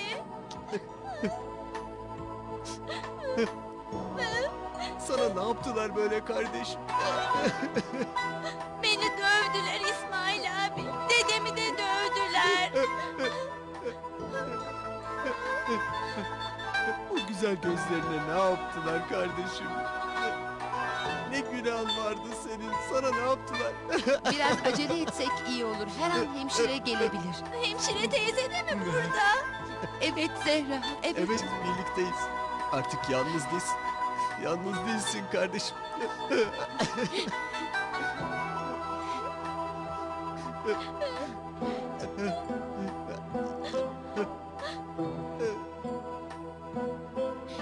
İsmail, saklanalım. Hemşire geliyor.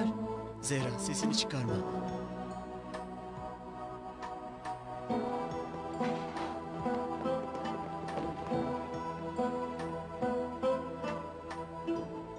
Theodor'un göz sargıları açılana kadar hiçbir şekilde konuşulmasını istemiyorum. Theodor'un gözleri açıldıktan sonra gerekli propaganda yapılabilir. Şimdi kız ortadan nasıl kaldıracağını düşün. Baş üstüne efendim. Emirlerinizi yerine getireceğim. Güzel. Konakta görüşürüz. Gidelim.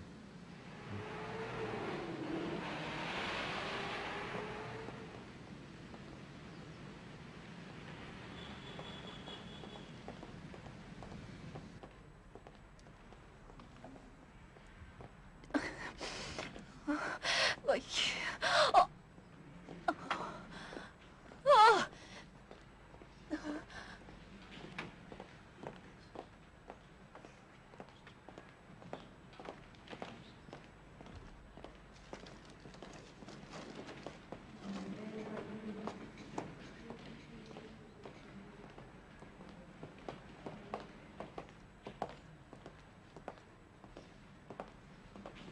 Ah. Ay, ay. Ah.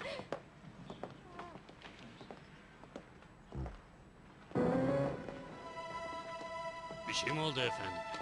Hayır.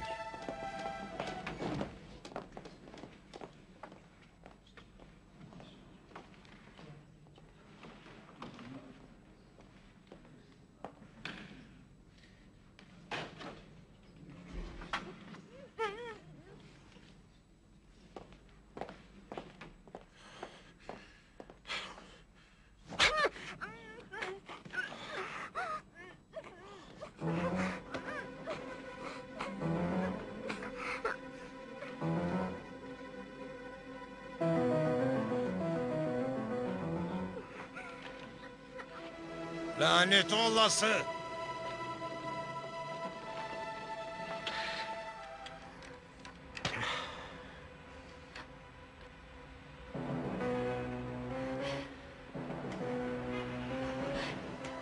Zehra güzelim, iyi misin canım?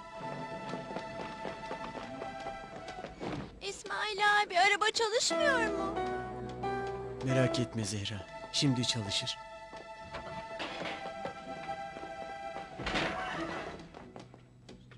Lütfen Allah'ım araba çalışsın.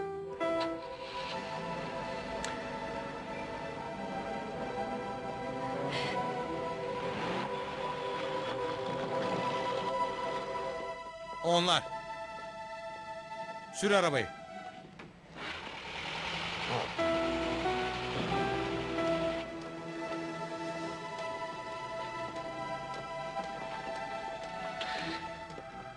Buyurun.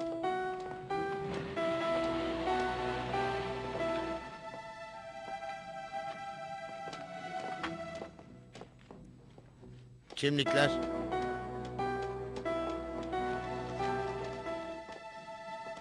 Merkez dinlemedeyim. Beyaz bir Mercedes, genç bir çift ve bir kız çocuğu. Evet. Gidebilirsiniz. Onları yakalayın.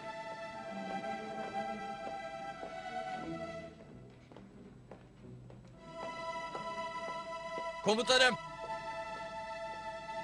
Komutanım. Merkezden bildirildi efendim.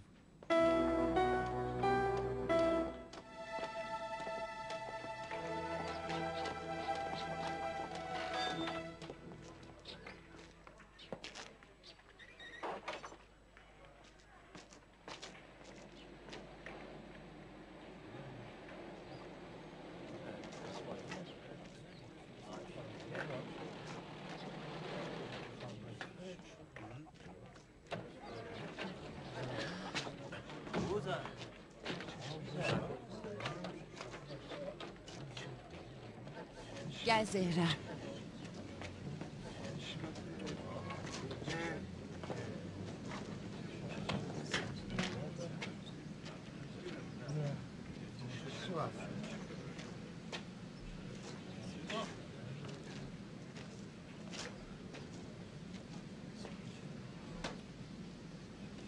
Zehra.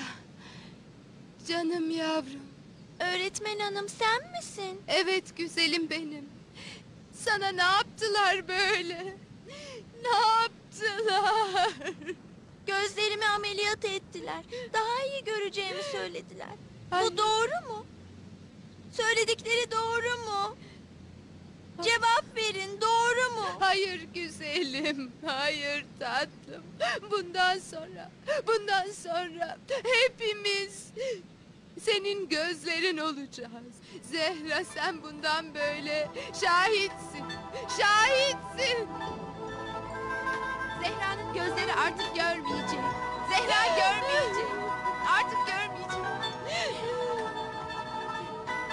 Ben artık göremeyecek miyim? İsmail abi söylesene. Artık göremeyecek miyim ben? Allahu Ekber!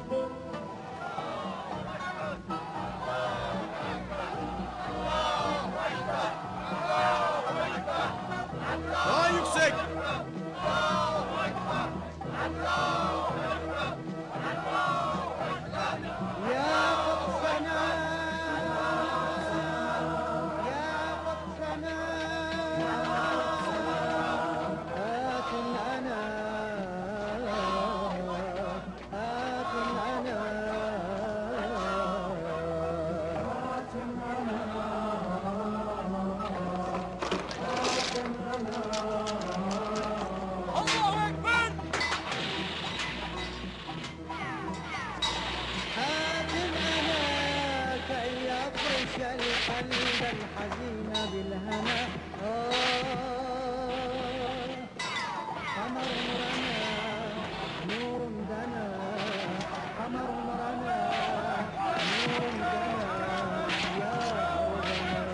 Çabuk yardım gönderin.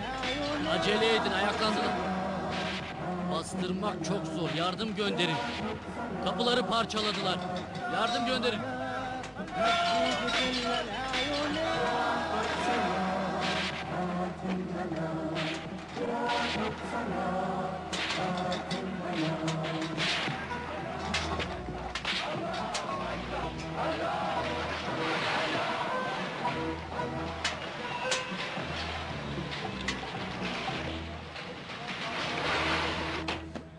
Senin beceriksizliğin yüzünden benim başım belaya girecek. Ne yapacağımı bilemiyorum. Filistin kampında yeniden ayaklanmalar başladı. Bize karşı yeni bir direniş başlattılar. Gerçi üstlerimiz bizi desteklemeye devam ediyor. Hem de bütün güçleriyle. O Filistinli kızı mutlaka ortadan kaldırmak gerekiyordu. Anladın mı?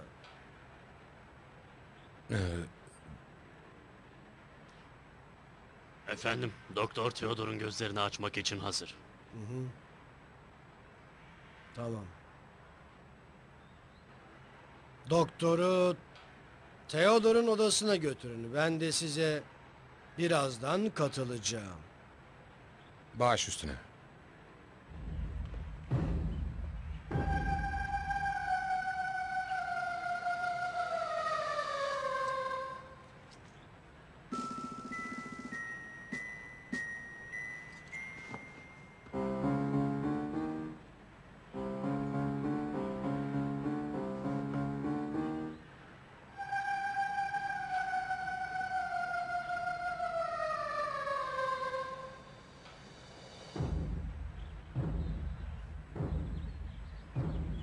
Şimdi gözlerini yavaş yavaş açabilirsin. Yavaş.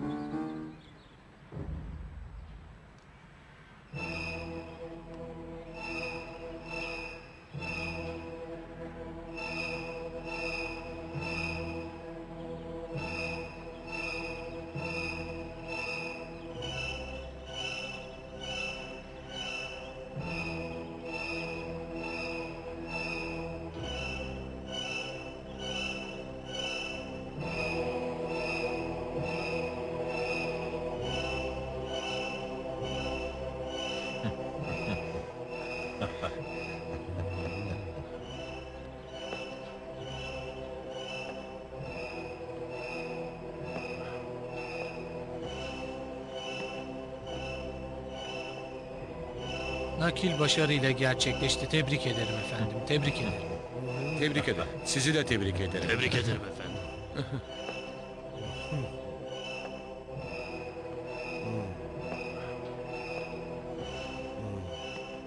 Ben seni yarattım. Sana güç verdim, korkma. Sana öyle şeyler yapacağım ki yürüyecek ve koşacaksın. Konuşacaksın, biraz sabret. Senin vücudunu yeni baştan yaratacağım Theodor. Her şeyinle tek tek ilgileneceğim. Merak etme. Ah.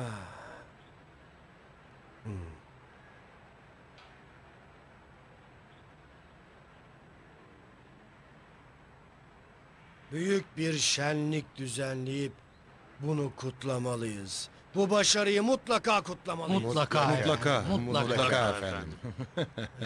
Halk büyük bir öfke seline kapıldı. Abdurrahman'ın şehit edilmesi, Zehra'nın başına gelenler bütün halkı galeyana getirdi. Ebu Hamid, şunu bilmeni isterim ki beni sadece ve sadece şehadet operasyonu rahatlatacak. Ebu Hamid, ben de bu eyleme talibim. Eğer bir engel olmazsa ben de hazırım. Ben de hazırım. Hayır. Hayır. Kesinlikle hayır. Benden daha fazla kimse layık olamaz. İsmail, iyi düşünmek gerekiyor. Ben kararımı verdim. Bu kişisel bir mesele değil. O zalimlere unutamayacakları bir ders vermek lazım. La havle ve la kuvvete illa billah.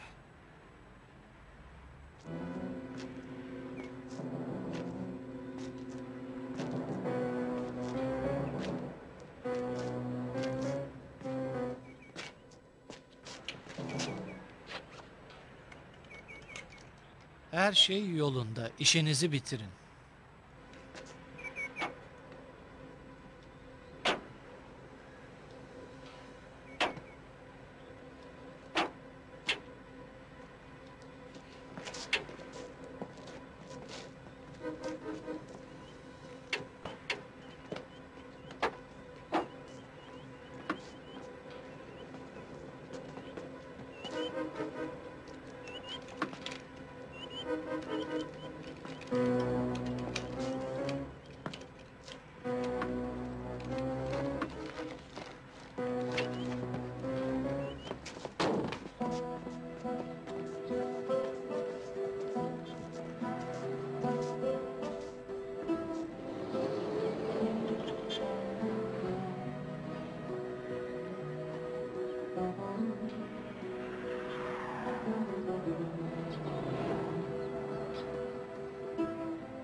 Buyurun.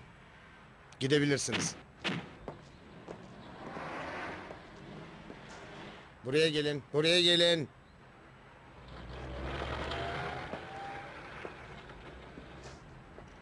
Buyurun.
Buyurun efendim.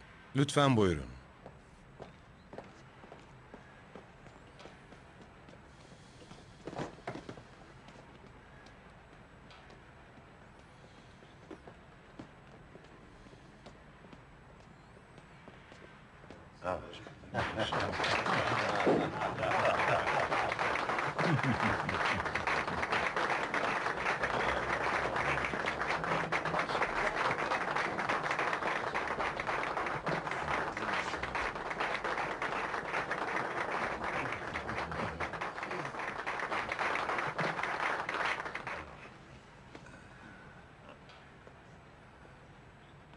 İzin verir misiniz efendim? Konuşmaya başlamadan önce Theodor'u görsek nasıl olur acaba? Theodor'un yüzünden ameliyat olması lazım. Bu yüzden Amerika'ya gitmesi gerekiyor. Fakat yine de Theodor'u yakından görerek tıbbın bir mucizesine tanık olmanız çok iyi olacak. Theodor'u buraya getirin.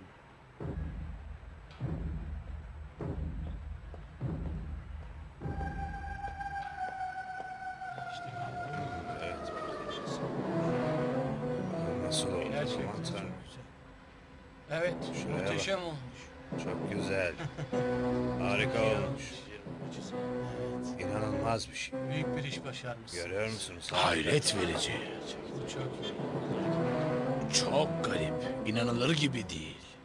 Mükemmel olmuş. Çok Böyle bir şey başarılı. beklemedim. Evet. Evet, harika. İnanılmaz. Çok büyük bir iş başardınız. Şuraya bak. Mükemmel. Çok güzel. Çok iyi olmuş.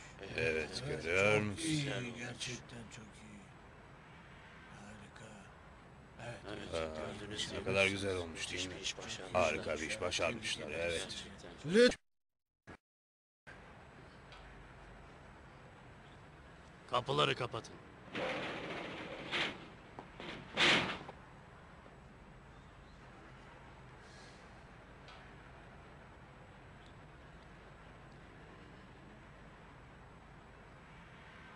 Bugün sizi büyük bir kutlamaya davet ettik.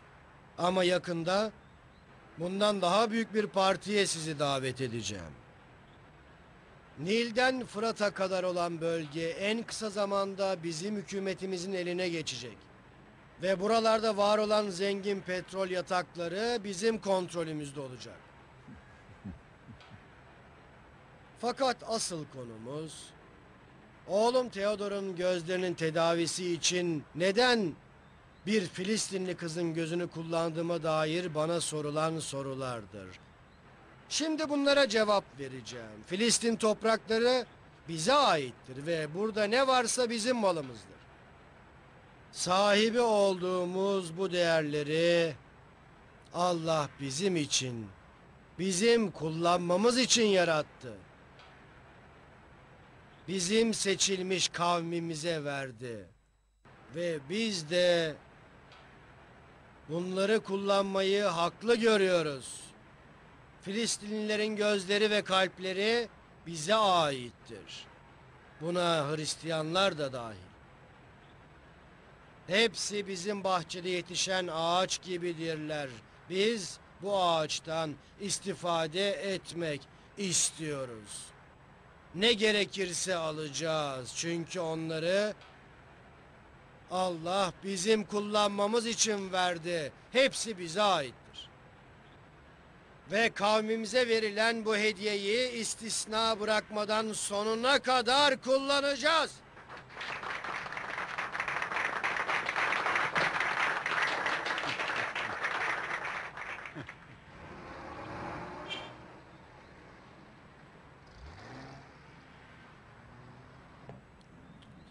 Arkadaşlar, kadehlerimizi kaldıralım. Theodor'un sağlığına ve topraklarımızı yeniden ele geçirmek için içelim.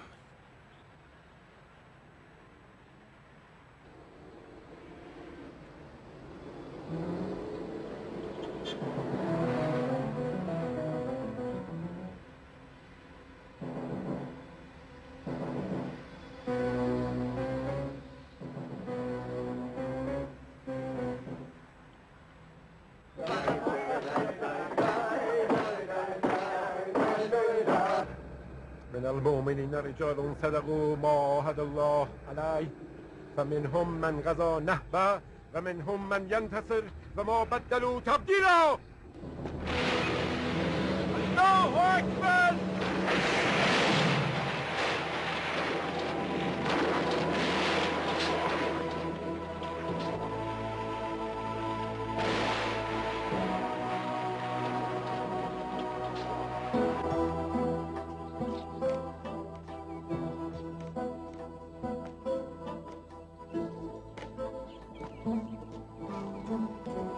İsmail, bugün çok yaramaz oldun sen. Beni dinle. Bugün sana Filistin ve bizim topraklarımızdan söz edeceğim.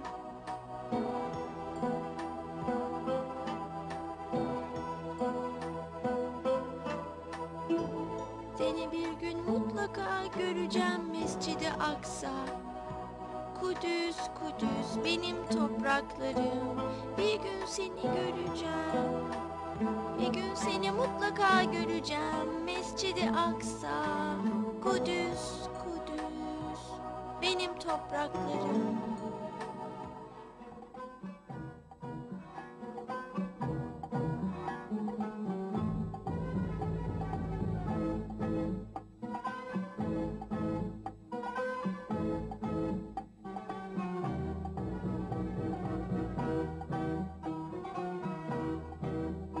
Ey benim topraklarım! Bir gün senin üzerinde aydınlıklar vardı. Şimdi üzerine karanlıklar çöktü. Zulmün elleri zeytinlerini kırdı.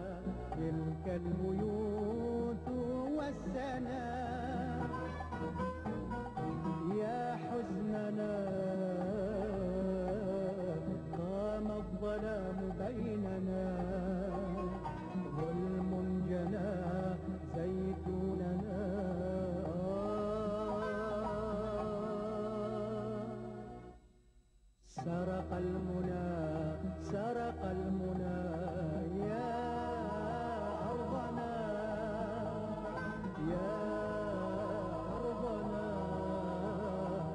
يا أرضنا.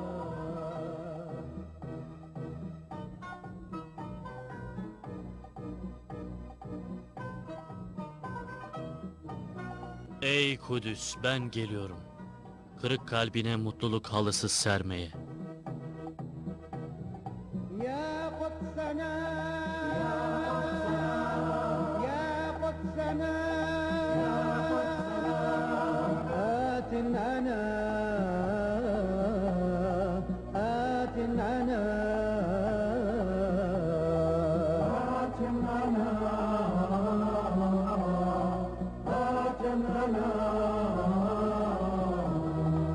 Ey benim topraklarım, aydınlık çok yakın. Ey benim annem, gözlerim feda olsun sana.